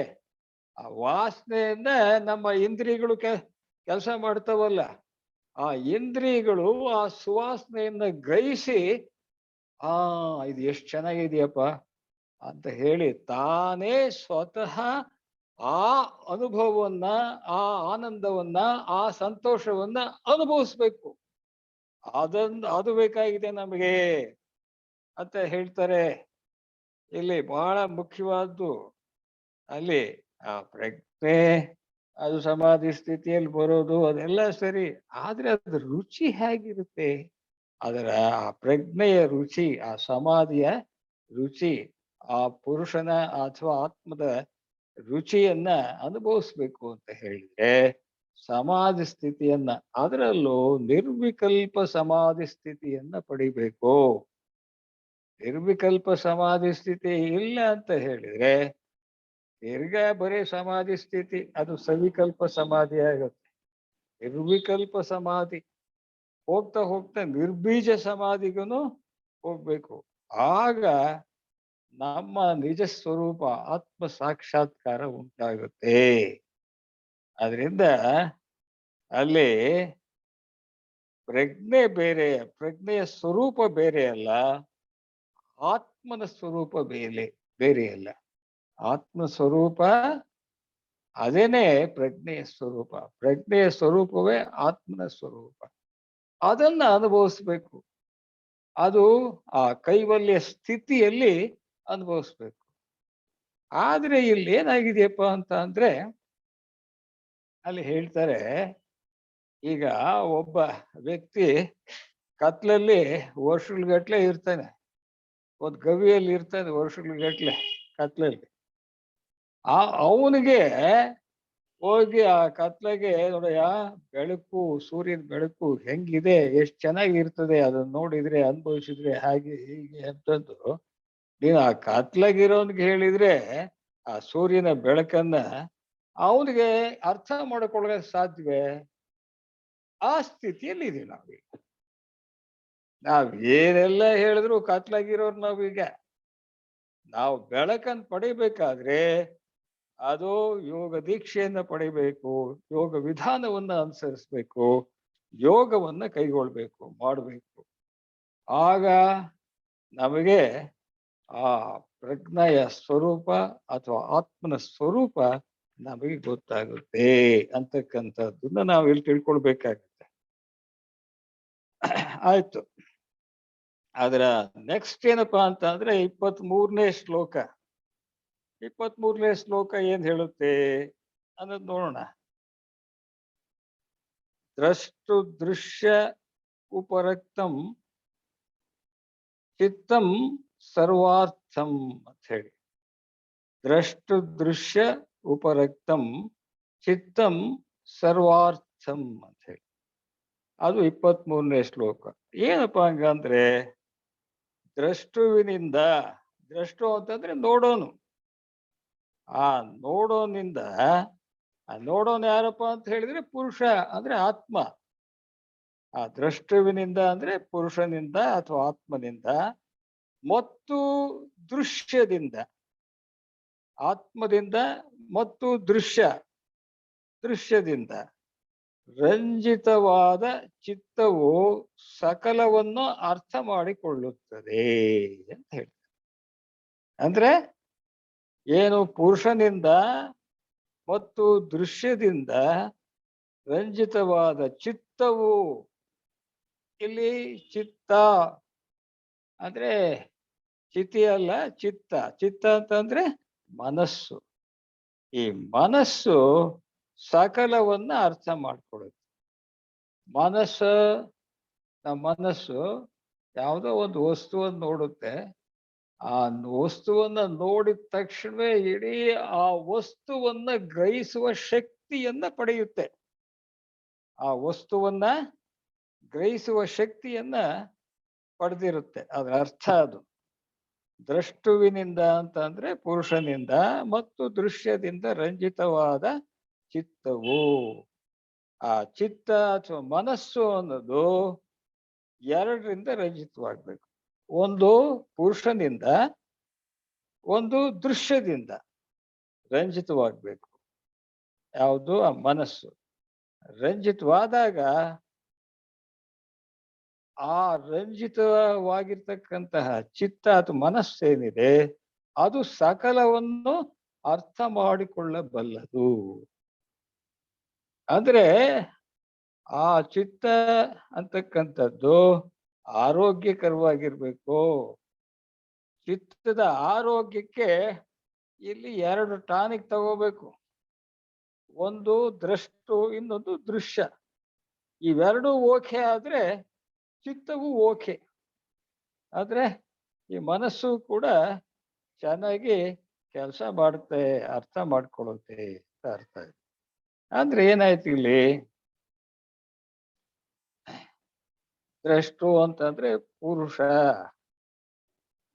ಇಲ್ಲಿ ಫಸ್ಟು ಪುರುಷನಿಂದ ಅದು ರಂಜಿತವಾಗ್ಬೇಕು.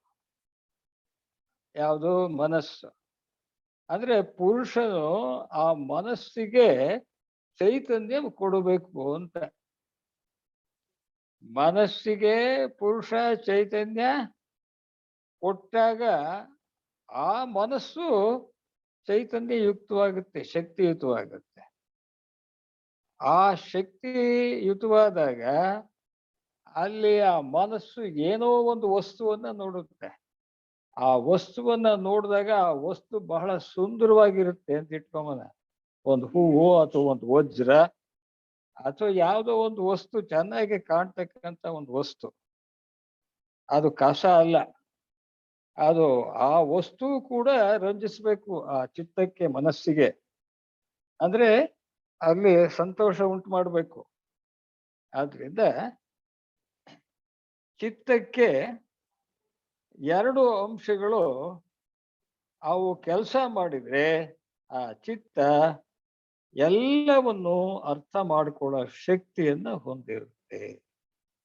ಎರಡು ಯಾವುವು ಅಂದ್ರೆ ಒಂದು ಪುರುಷ ಅಥವಾ ಆತ್ಮ, ಇನ್ನೊಂದು ದೃಶ್ಯ. ಇಲ್ಲಿ ಒಂದು ವಜ್ರ ಇರುತ್ತೆ ಅಂತ ಇಟ್ಕೊಳ್ಳೋಣ. ಆ ವಜ್ರದ ಸರ ಇರುತ್ತೆ. ಆ ವಜ್ರದ ಸರವನ್ನ ನಾನು ನೋಡ್ತೀನಿ ಅಂತಂದ್ರೆ ನನ್ನಲ್ಲಿರೋ ಮನಸ್ಸು ನೋಡುತ್ತೆ ಅಂತ. ಆ ವಜ್ರ ಸರವನ್ನ ನಾನು ನೋಡ್ತೀನಿ.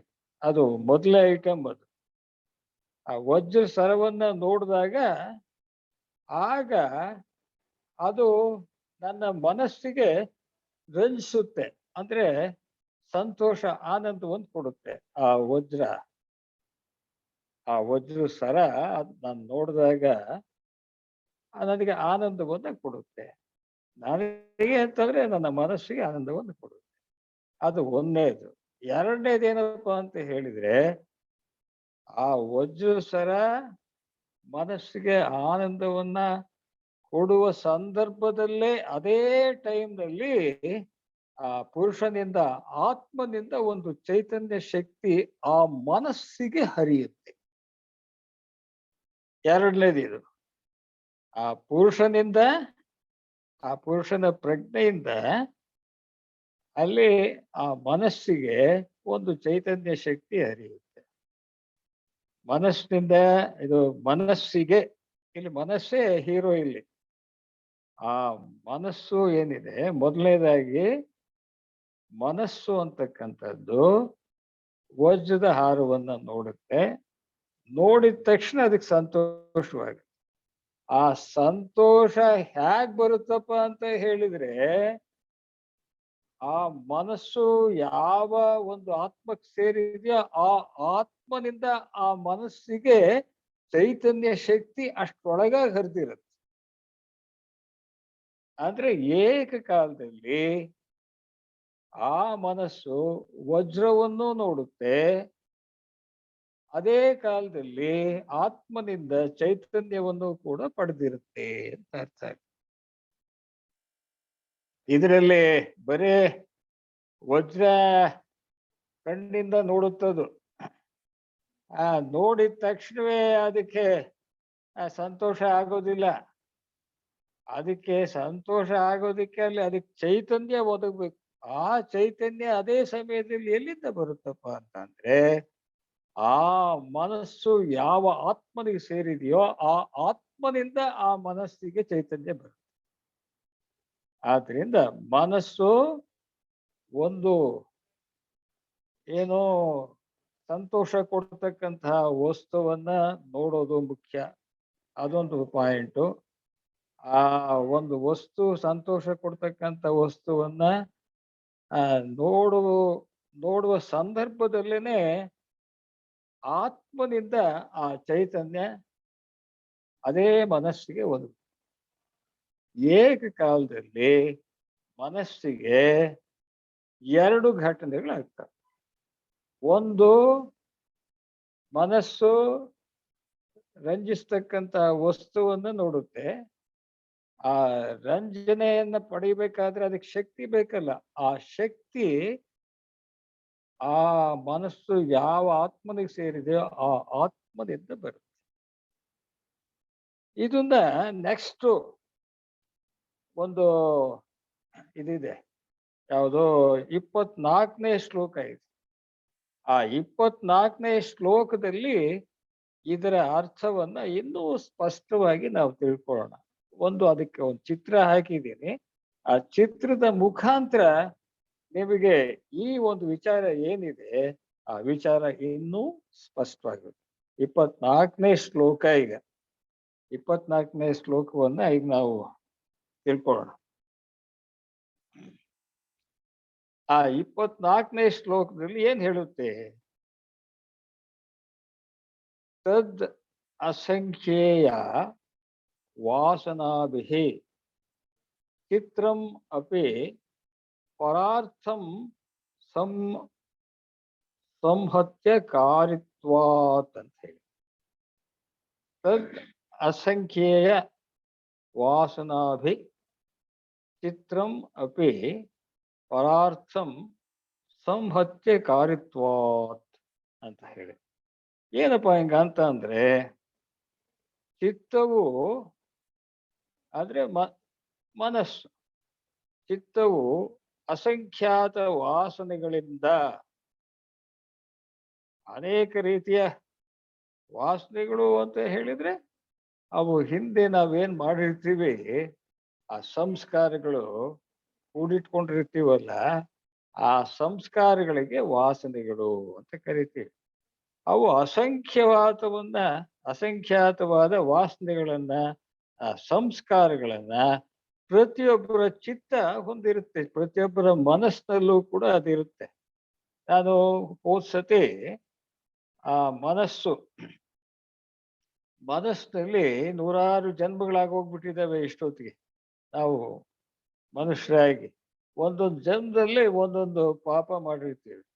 ಆಮೇಲೆ ಬರ್ತಾ ಬರ್ತಾ ಬುದ್ಧಿ ಬಂದ ಮೇಲೆ ಆ ಪಾಪದ ಜೊತೆಗೆ ಪುಣ್ಯನೂ ಮಾಡ್ತೀವಿ, ಒಳ್ಳೆ ಕೆಲಸನೂ ಮಾಡ್ತೀವಿ ನಾವು. ಹಾಗೆ ಒಳ್ಳೆ ಕೆಲಸಗಳು ಮತ್ತು ಕೆಟ್ಟ ಕೆಲಸಗಳು ಏನಿರ್ತವೆ, ಎಲ್ಲಿರ್ತಾವಪ್ಪ ನಮ್ಮಲ್ಲಿ ಅಂತ ಹೇಳಿದ್ರೆ, ನೂರಾರು ಜನ್ಮಗಳಿಂದ ಇದು ನಮ್ಮಲ್ಲಿ ಆಗ್ಲೇ ಒಂದು ಇದನ್ನ ಕಂಡುಕೊಂಡಿದೆ. ನಮ್ಮಲ್ಲಿ ನೂರಾರು ಜನ್ಮಗಳಿಂದ ನಾವು ಪಾಪ ಪುಣ್ಯ ಅಂತಕ್ಕಂಥ ಸಂಸ್ಕಾರ ಅಥವಾ ವಾಸನೆ ಏನಿದೆ ಇದನ್ನ ನಾವು ಪ್ರತಿ ಜನ್ಮದಲ್ಲೂ ಹೊತ್ಕೊಂಡು ಬರ್ತಾ ಇರ್ತೀವಿ.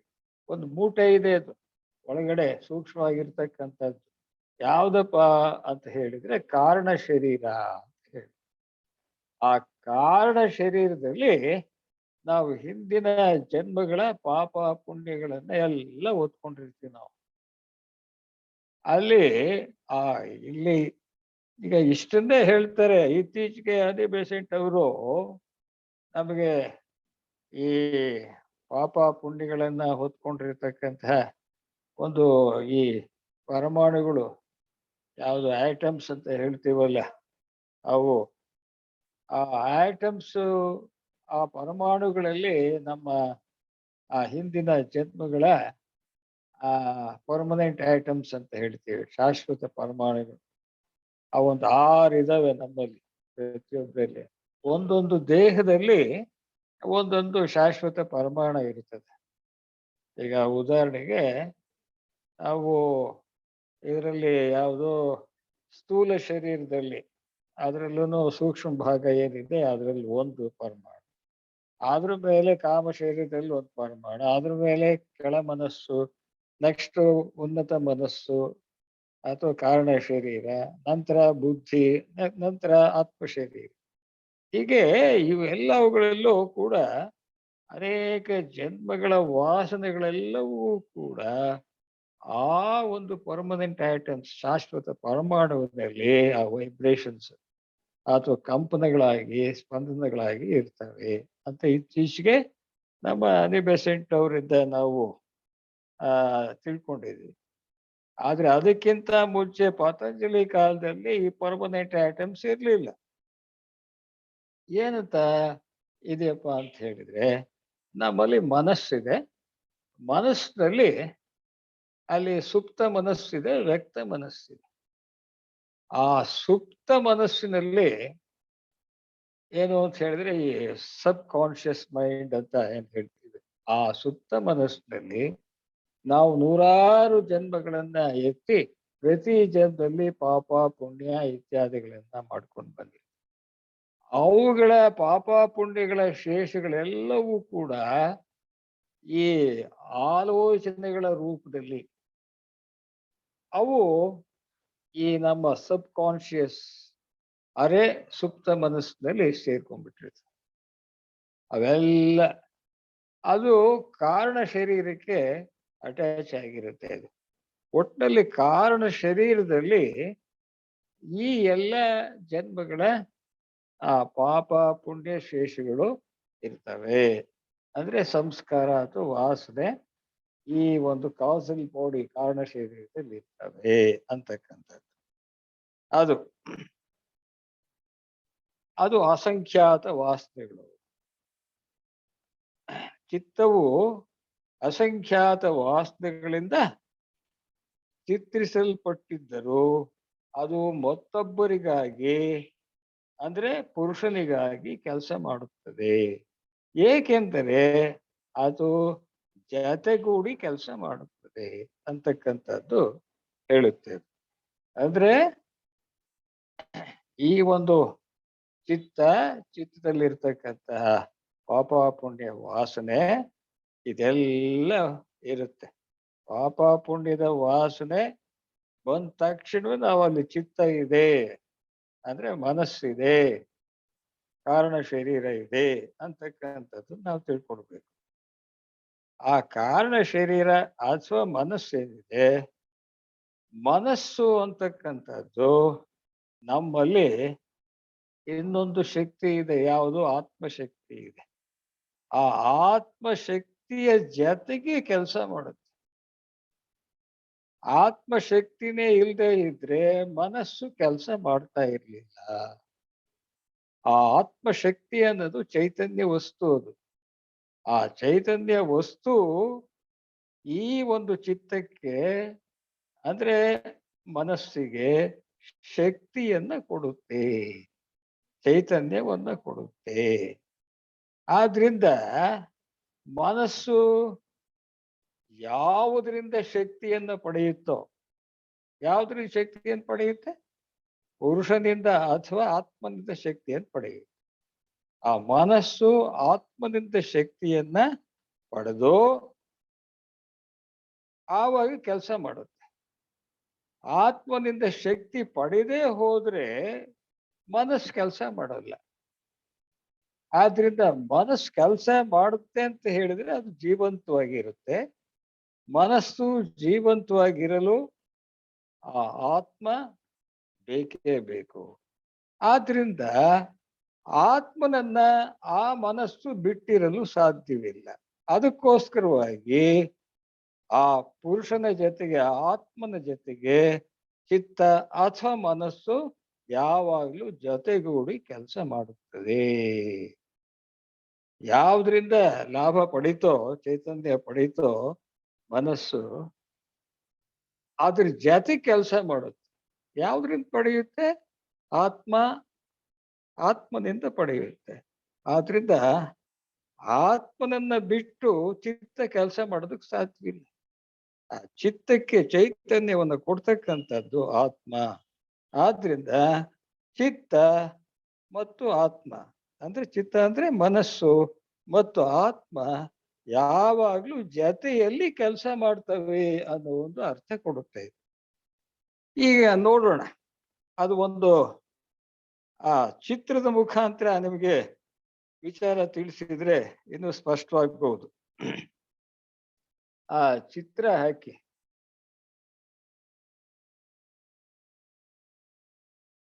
ಈಗ ತೋರಿಸ್ಬೋದಾ?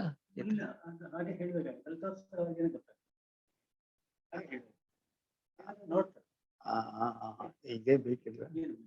ಹಾ ನೋಡಿ, ಈಗ ಇಲ್ಲಿ ಚಿತ್ರ ನೋಡ್ತಾ ಇದ್ದೀರಿ. ಈಗ ಆ ಚಿತ್ರದ ಹೆಡಿಂಗ್ ಏನಪ್ಪಾ ಅಂದ್ರೆ ಚಿತ್ತ ಮತ್ತು ಪುರುಷ.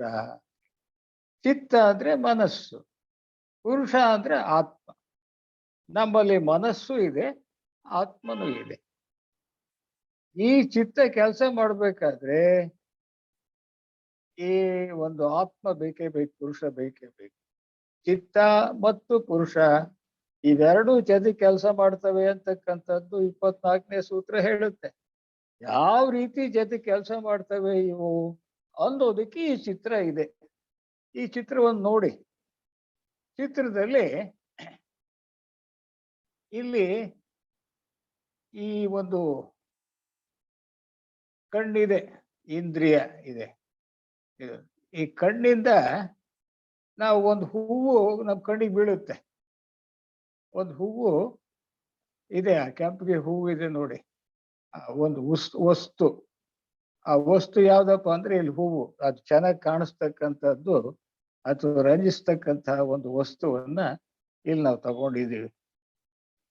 ಆ ಹೂವನ್ನ ನಮ್ಮ ಕಣ್ಣು ನೋಡುತ್ತೆ, ಇಂದ್ರಿಯ ಕಣ್ಣು ನೋಡುತ್ತೆ. ಆ ನೋಡಿದಾಗ ಏನಾಗುತ್ತೆ, ಆ ಹೂವಿನಿಂದ ಒಂದು ಕಿರಣ ಕಣ್ಣಿಗೆ ಪುನಃ ಬರುತ್ತೆ. ಕಣ್ಣು ಆ ಹೂವನ್ನು ನೋಡಿದಾಗ ಕಣ್ಣಿಂದ ಆ ಹೂವಿಗೆ ಕಿರಣ ಹೋಗುತ್ತೆ ಮತ್ತು ಆ ಹೂವು ಅರ್ಥವಾಗಬೇಕಾದ್ರೆ ಆ ಹೂವಿನಿಂದ ಒಂದು ಕಿರಣ ಕಣ್ಣಿಗೆ ಬಂದು ತಲುಪುತ್ತೆ. ಹಾಗೆ ಕಣ್ಣಿಗೆ ಬಂದು ತಲುಪಿದ ಮೇಲೆ ನೆಕ್ಸ್ಟ್ ಏನಾಗುತ್ತೆ, ಇಲ್ಲಿ ಆ ದೃಷ್ಟಿ. ಆ ದೃಷ್ಟಿ ಅಂತಂದ್ರೆ ಇಲ್ಲಿ ಕಣ್ಣು ಇಂದ್ರಿಯ. ದೃಷ್ಟಿ ಅನ್ನೋದು ಯಾವ್ದಕ್ಕೆ ಸೇರಿದಪ್ಪ ಅಂತ ಹೇಳಿದ್ರೆ ತನ್ಮಾತ್ರೆ. ತನ್ಮಾತ್ರೆ ಅಂತ ಹೇಳಿದ್ರೆ ಇಲ್ಲಿ ಸಂವೇದನೆ. ಸಂವೇದನೆ ಅಂತ ಹೇಳಿದ್ರೆ ಅನುಭವ ಏನಿದೆ ಆ ಅನುಭವಕ್ಕೆ ತನ್ಮಾತ್ರೆ ಅಂತ ಹೇಳ್ತೀವಿ. ಆ ಅನುಭವ ಏನು ಅಂದ್ರೆ ದೃಷ್ಟಿ, ನೋಡ್ತೀವಿ, ನೋಡ್ತಕ್ಕಂಥ ದೃಷ್ಟಿ. ಅದು ಆ ದೃಷ್ಟಿಯಿಂದ ಆ ಹೂವನ್ನ, ಆ ಹೂವಿನ ಕಿರಣ ಕಣ್ಣಿಗೆ ಹೋಗಿ ಕಣ್ಣಿಂದ ದೃಷ್ಟಿಗೆ ಹೋಗುತ್ತೆ, ದೃಷ್ಟಿಯಿಂದ ಮನಸ್ಸಿಗೆ ಹೋಗುತ್ತೆ. ದೃಷ್ಟಿಯಿಂದ ಮನಸ್ಸಿಗೆ ಹೋದಾಗ ಆಗೇನಾಗುತ್ತೆ, ಮನಸ್ಸು ಆ ಹೂವನ್ನ ನೋಡ್ತು ಅನ್ನಂಗಾಗತ್ತೆ. ಆ ಮನಸ್ಸಿಗೆ ಹೂವು ಬಿದ್ದಾಗ ಆ ಕಣ್ಣಿಗೆ ಬಿದ್ದಾಗ ಅವಾಗ ಏನಾಗುತ್ತೆ, ಆ ಹೂವು ಎಷ್ಟು ಚೆನ್ನಾಗಿದೆಯಪ್ಪ ಅಂತ ಹೇಳಿ ಅದು ಎಷ್ಟು ಚೆನ್ನಾಗಿ ರಂಜಿಸ್ತಾ ಇದೆ ನನ್ನನ್ನ, ಅಂದ್ರೆ ಎಷ್ಟು ಚೆನ್ನಾಗಿದೆ ಹೂವು ಅಂತ ಹೇಳಿ ಮನಸ್ಸು ಅಂದ್ಕೊಳ್ಳುತ್ತೆ. ಆ ಹೂ ಎಷ್ಟು ಚೆನ್ನಾಗಿದೆ ಅನ್ನೋದನ್ನ ಆ ಮನಸ್ಸು ತಾನಾಗಿ ಅಂದ್ಕೊಳ್ಳೋದಕ್ಕೆ ಸಾಧ್ಯವಾಗೋದಿಲ್ಲ. ಅದಕ್ಕೆ ಒಂದು ಚೈತನ್ಯ ಬೇಕಾಗುತ್ತೆ. ಆ ಮನಸ್ಸು ಅಂತಕ್ಕಂಥದ್ದಕ್ಕೆ ಪೂರ್ಣ ಚೈತನ್ಯ ಇರೋದಿಲ್ಲ, ಅರ್ಧ ಚೈತನ್ಯ, ಸ್ವಲ್ಪ ಚೈತನ್ಯ ಇರುತ್ತೆ. ಏನ್ ಚೈತನ್ಯ ಅಂದ್ರೆ ಇಂದ್ರಿಯಗಳ ಮುಖಾಂತರ ಜಗತ್ನಲ್ಲಿರೋ ವಸ್ತುಗಳನ್ನ, ವ್ಯಕ್ತಿಗಳನ್ನ ಅದು ನೋಡಿ ಈಗ ಇಂಥದ್ದು ಇದು ಇಂಥದ್ದು ಅಂತ ಹೇಳಿ ಅರಿಯುವ ಶಕ್ತಿ ಇರುತ್ತದೆ. ಆ ಶಕ್ತಿಯನ್ನ ಪಡಿಬೇಕು ಅಂತಂದ್ರೆ ನೋಡ್ರಿ, ಹಂಗೆ ಮುಂದಕ್ಕೆ ಹೋದ್ರೆ ಆ ಬುದ್ಧಿ ಆದ್ಮೇಲೆ ಆತ್ಮ ಅಥವಾ ಚೈತನ್ಯ ಅಂತ ಇದೆ. ಆ ಚೈತನ್ಯನೇ ಪುರುಷ, ಇದೇನ್ ಬೇರೆ ಅಲ್ಲ. ಆ ಮನಸ್ಸಿಗೆ ಆ ಚೈತನ್ಯದಿಂದ ಮನಸ್ಸಿಗೆ ಶಕ್ತಿ ಉಂಟಾಗುತ್ತೆ, ಆ ಚೈತನ್ಯ ಉಂಟಾಗುತ್ತೆ. ಆತ್ಮನಿಂದ ಆ ಮನಸ್ಸಿಗೆ ಚೈತನ್ಯ ಹರಿಯುತ್ತೆ. ಆತ್ಮದಿಂದ ಮನಸ್ಸಿಗೆ ಚೈತನ್ಯ ಹರಿಯುತ್ತೆ. ಅದೇ ಸಂದರ್ಭದಲ್ಲಿ ಮನಸ್ಸು ಆ ಹೂವನ್ನು ನೋಡಿರುತ್ತೆ ಕಣ್ಣಿನ ಮುಖಾಂತರ. ಅಂದ್ರೆ ಏನಾಯ್ತು ಇಲ್ಲಿ, ಆ ಹೂವು, ರಂಜಿತವಾಗಿರ್ತಕ್ಕಂಥ ಹೂವು ಮನಸ್ಸಿಗೆ ಬಂದು ಅಲ್ಲಿ ಬೀಳುತ್ತೆ. ಆ ಹೂವನ್ನು ನಾನು ನೋಡ್ದೆ ಅನ್ನೋ ಇದು ಬರಬೇಕಾದ್ರೆ ಅದರ ಹಿಂದೆ ಇರ್ತಕ್ಕಂಥ ಆತ್ಮ ಏನಿದೆ ಅಷ್ಟರೊಳಗಾಗಿ ಆ ಮನಸ್ಸಿಗೆ ಚೈತನ್ಯ ಕೊಡುತ್ತೆ. ಆ ಆತ್ಮ ಮನಸ್ಸಿಗೆ ಚೈತನ್ಯ ಕೊಟ್ಟಾಗ ಆ ಚೈತನ್ಯದ ಒಂದು ಸ್ಥಿತಿಯನ್ನ ಉಪಯೋಗಿಸ್ಕೊಂಡು ಓ ಈ ಹೂವು ಎಷ್ಟು ಚೆನ್ನಾಗಿದೆ ಅನ್ನೋದು ಆವಾಗ ಅರ್ಥವಾಗುತ್ತೆ ಮನಸ್ಸಿಗೆ. ಅಂದ್ರೆ ಏಕಕಾಲದಲ್ಲಿ ಅದು ಒಂದು ಫ್ರಾಕ್ಷನ್ ಆಫ್ ಎ ಸೆಕೆಂಡ್ ಅಂತ ಹೇಳ್ತೀವಲ್ಲ, ಇಷ್ಟೆಲ್ಲ ಪ್ರೋಸೆಸ್ ಆಗ್ಬೇಕಾದ್ರೆ, ಇಷ್ಟೆಲ್ಲ ಒಂದು ಆ ಘಟನೆ ನಡಿಬೇಕಾದ್ರೆ ಫ್ರಾಕ್ಷನ್ ಆಫ್ ಎ ಸೆಕೆಂಡ್, ಒಂದು ಸೆಕೆಂಡ್ ಒಳಗೆ ಇಷ್ಟೆಲ್ಲ ಕೆಲಸ ಆಗ್ತದೆ. ಆದ್ರೆ ಆ ಕೆಲಸ ಹೆಂಗಾಗುತ್ತೆ, ಫಸ್ಟ್ಗೆ ಹಿಂಗೆ ಹೋಗ್ತಾ ಇರ್ಬೇಕಾದ್ರೆ ಅಲ್ಲಿ ಪಕ್ಕದಾಗ ಒಂದು ಗಿಡ ಇರುತ್ತೆ, ಹೂವು ಎಷ್ಟು ಚೆನ್ನಾಗಿ ಅರಳಿದ್ಯಪ್ಪ ಹಾಗೆ ಅಂದ್ಕೊಳ್ತೀವಿ ನಾವು. ಅದು ಎಷ್ಟು ಚೆನ್ನಾಗಿ ಹೂವು ಇದೆ ಅಂತ ನಾವು ಅಂದ್ಕೊಳ್ಳೋದ್ರೊಳಗಾಗಿ ಬಹಳ ಕೆಲಸ ನಡೆದೋಗಿರ್ತಾರೆ.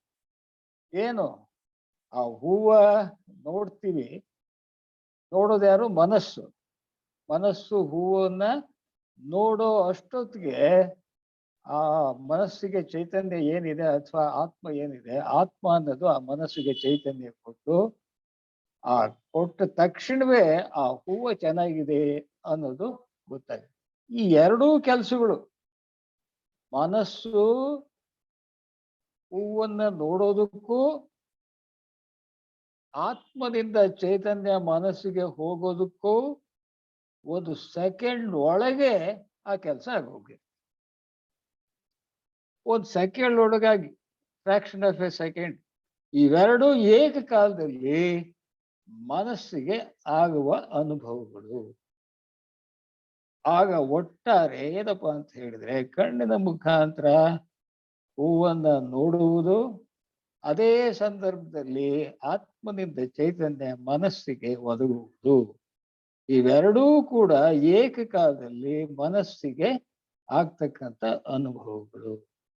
ಈ ಮನಸ್ಸಿಗೆ ಈ ಅನುಭವಗಳು ಆದಾಗ ಆವಾಗ ಏನ್ ಅಂದ್ಕೊಳ್ತೀವಿ, ಆ ಹೂವು ಎಷ್ಟು ಚೆನ್ನಾಗಿದೆ ಅಂತ ಅಂದ್ಕೊಳ್ತೀವಿ ಅಷ್ಟೇ.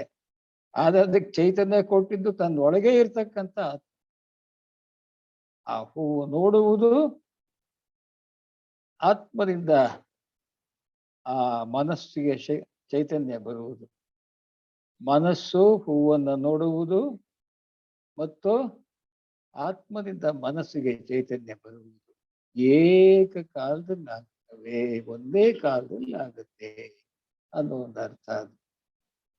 ಅವೆರಡು, ಅದರಿಂದ ದೃಶ್ಯ ಮತ್ತು ಅವೆರಡೂ ಕೂಡ ಮನಸ್ಸಿನಲ್ಲಿ ಕೆಲಸ ಮಾಡುತ್ತೆ. ಸರಿ, ಈಗ ಆ ದೃಷ್ಟಿ ಇತ್ತು ಅಂತ ಹೇಳಿದ್ರೆ ಅಲ್ಲಿ ಕಣ್ಣಿತ್ತು ಅಂತ ಹೇಳಿದ್ರೆ ಅದಾಯ್ತು. ಅಲ್ಲಿ ಆಮೇಲೆ ವಾಸನೆ ಇದೆ, ಎಲ್ಲ ವಾಸನೆ ಅಂತಕ್ಕಂಥದ್ದು ಏನಿದೆ, ಆ ವಾಸನೆ ಹೂಗಿದೆಯಲ್ಲ ಅದು ಕೂಡ ಅದ್ರ ಜೊತೆ ಕೆಲಸ ಮಾಡುತ್ತೆ. ಇಲ್ಲಿ ಕಣ್ಣಿಂದ ನೋಡೋದು ಪ್ರಧಾನ, ನೋಡಿದ ಮೇಲೆ ಅದ್ರ ಜೊತೆಗೆ ವಾಸನೆ ಇರುತ್ತಲ್ಲ, ವಾಸನೆಯನ್ನು ಅನುಭವಿಸುತ್ತೆ ಆ ಮನಸ್ಸು. ಆ ಹೂವಿನ ವಾಸನೆಯನ್ನು ಕೂಡ ಅನುಭವಿಸುತ್ತೆ. ಹಾಗೆ ಏಕಕಾಲದಲ್ಲಿ ಮನಸ್ಸು ಹೂವನ್ನ ಗ್ರಹಿಸುವುದು, ಅದೇ ಕಾಲದಲ್ಲಿ ಆತ್ಮನಿಂದ ಚೈತನ್ಯವನ್ನ ಪಡೆಯುವುದು, ಎರಡೂ ಕೂಡ ಮನಸ್ಸಿಗೆ ಆ ಅನುಭವಗಳು ಏಕಕಾಲದಲ್ಲಿ ಉಂಟಾಗ್ತವೆ. ಇದೇ ಆ ಚಿತ್ತಕ್ಕೂ ಮತ್ತು ಪುರುಷನಿಗೂ ಇರ್ತಕ್ಕಂತಹ ಸಂಬಂಧ, ಅಂದ್ರೆ ಮನಸ್ಸಿಗೂ ಮತ್ತು ಆತ್ಮಕ್ಕೂ ಇರ್ತಕ್ಕಂತಹ ಸಂಬಂಧ.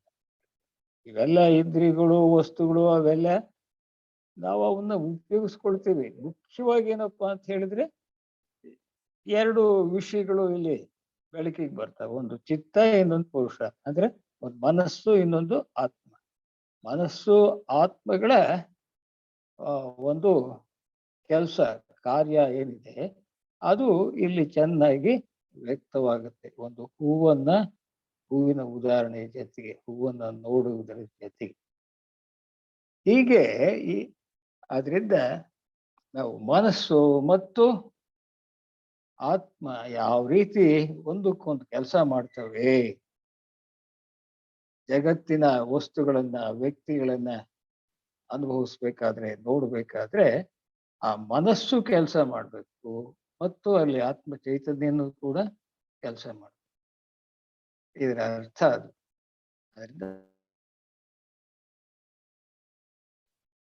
ಒಂದು ಸಂಬಂಧ ಇಷ್ಟು ಅನ್ಯೋನ್ಯವಾಗಿದೆ, ಅದು ನಮಗೆ ಗೊತ್ತೇ ಇಲ್ಲ.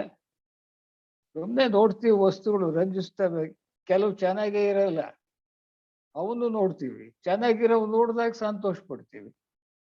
ಆದ್ರಿಂದ ಇಲ್ಲಿ ಚೆನ್ನಾಗಿರೋವು ಏನಿರ್ತವೆ, ನಮಗೆ ಸುಂದರವಾಗಿರ್ತಕ್ಕಂಥವು, ಅವು ನಮ್ಮ ಮನಸ್ಸಿನ ಮೇಲೆ ಪರಿಣಾಮ ಬೀರೋದ್ರಿಂದ ನಮ್ಮ ಮನಸ್ಸು ಪಾಸಿಟಿವ್ ಆಗಿ ಕೆಲಸ ಮಾಡುತ್ತೆ. ಅಂದ್ರೆ ನಮ್ಮ ಮನಸ್ಸು ಅಂತಕ್ಕಂಥದ್ದು ಅದು ಯಾವುದೇ ರೀತಿಯ ಒಂದು ವಿಕಾರಕ್ಕೆ ಒಳಗಾಗದೆ ಕೆಲಸ ಮಾಡುತ್ತೆ.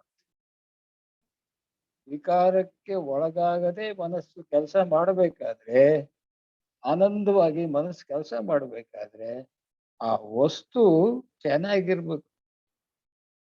ಚೆನ್ನಾಗಿರ್ಲಿದ್ರೆ ಅದು ವಿಕಾರವಾಗಿ ಕೆಲಸ ಮಾಡುತ್ತೆ.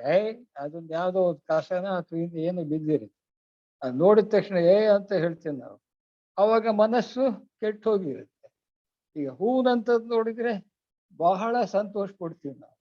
ಆ ಸಂತೋಷ ಪಟ್ಟಾಗ ನಮ್ಮ ಆ ಚೈತನ್ಯ, ಅದಕ್ಕೆಲ್ಲ ಆತ್ಮ ಚೈತನ್ಯ ಕೊಟ್ಟಿರುತ್ತೆ, ಆದ್ರೆ ಸಂತೋಷ ಪಡಂಗ್ ಮಾಡಿರೋದು ಆ ಹೂವು. ಅದರಿಂದ ಮನಸ್ಸು ಒಳ್ಳೆ ಒಂದು ದೃಶ್ಯಗಳನ್ನ ನೋಡಿ ಅನೇಕ ವಿಚಾರಗಳನ್ನ ಕಲಿತು ಆ ದೃಶ್ಯಗಳಿಂದ ಆನಂದವನ್ನ ಪಡೆದು, ಆ ಆನಂದ ಅಂತಕ್ಕಂಥದ್ದು ಮನಸ್ಸನ್ನ ಬೆಳೆಸುತ್ತೆ. ಮನಸ್ಸನ್ನ ಬೆಳೆಸಿ ಆತ್ಮ ಸಾಕ್ಷಾತ್ಕಾರದ ಕಡೆಗೆ ಕರ್ಕೊಂಡು ಹೋಗುತ್ತೆ. ಆದ್ರಿಂದ ಸುಂದರವಾಗಿರ್ತಕ್ಕಂತಹ ವಸ್ತುಗಳು ನಮ್ಮ ಆತ್ಮ ಸಾಕ್ಷಾತ್ಕಾರಕ್ಕೆ ಬಹಳ ಸಹಾಯ ಮಾಡ್ತವೆ. ಕೆಟ್ಟ ವಸ್ತುಗಳೆಲ್ಲ ಒಳ್ಳೆ ಸುಂದರವಾಗಿರ್ತಕ್ಕಂತಹ ಆ ವಸ್ತುಗಳು ನಮಗೆ ಆನಂದವನ್ನ ತಂದು ನಮ್ಮ ಮನಸ್ಸಿಗೆ ಮುದವನ್ನ ಕೊಟ್ಟು ಆ ಮನಸ್ಸು ಒಳ್ಳೆಯ ದಾರಿಯಲ್ಲಿ ಹೋಗಿ ಎಲ್ಲವನ್ನೂ ಒಳ್ಳೆಯದನ್ನು ಮಾಡಿ ಆತ್ಮ ಸಾಕ್ಷಾತ್ಕಾರವನ್ನ ಪಡೆಯೋದಿಕ್ಕೆ ಅವಕಾಶವಾಗುತ್ತೆ. ಆ ಒಳ್ಳೆಯ ದೃಶ್ಯಗಳನ್ನ ನೋಡೋದ್ರಿಂದ, ಅದರ ಪರಿಣಾಮದಿಂದ. ಇಷ್ಟು 24ನೇ ಸೂತ್ರದ ವಿಚಾರ.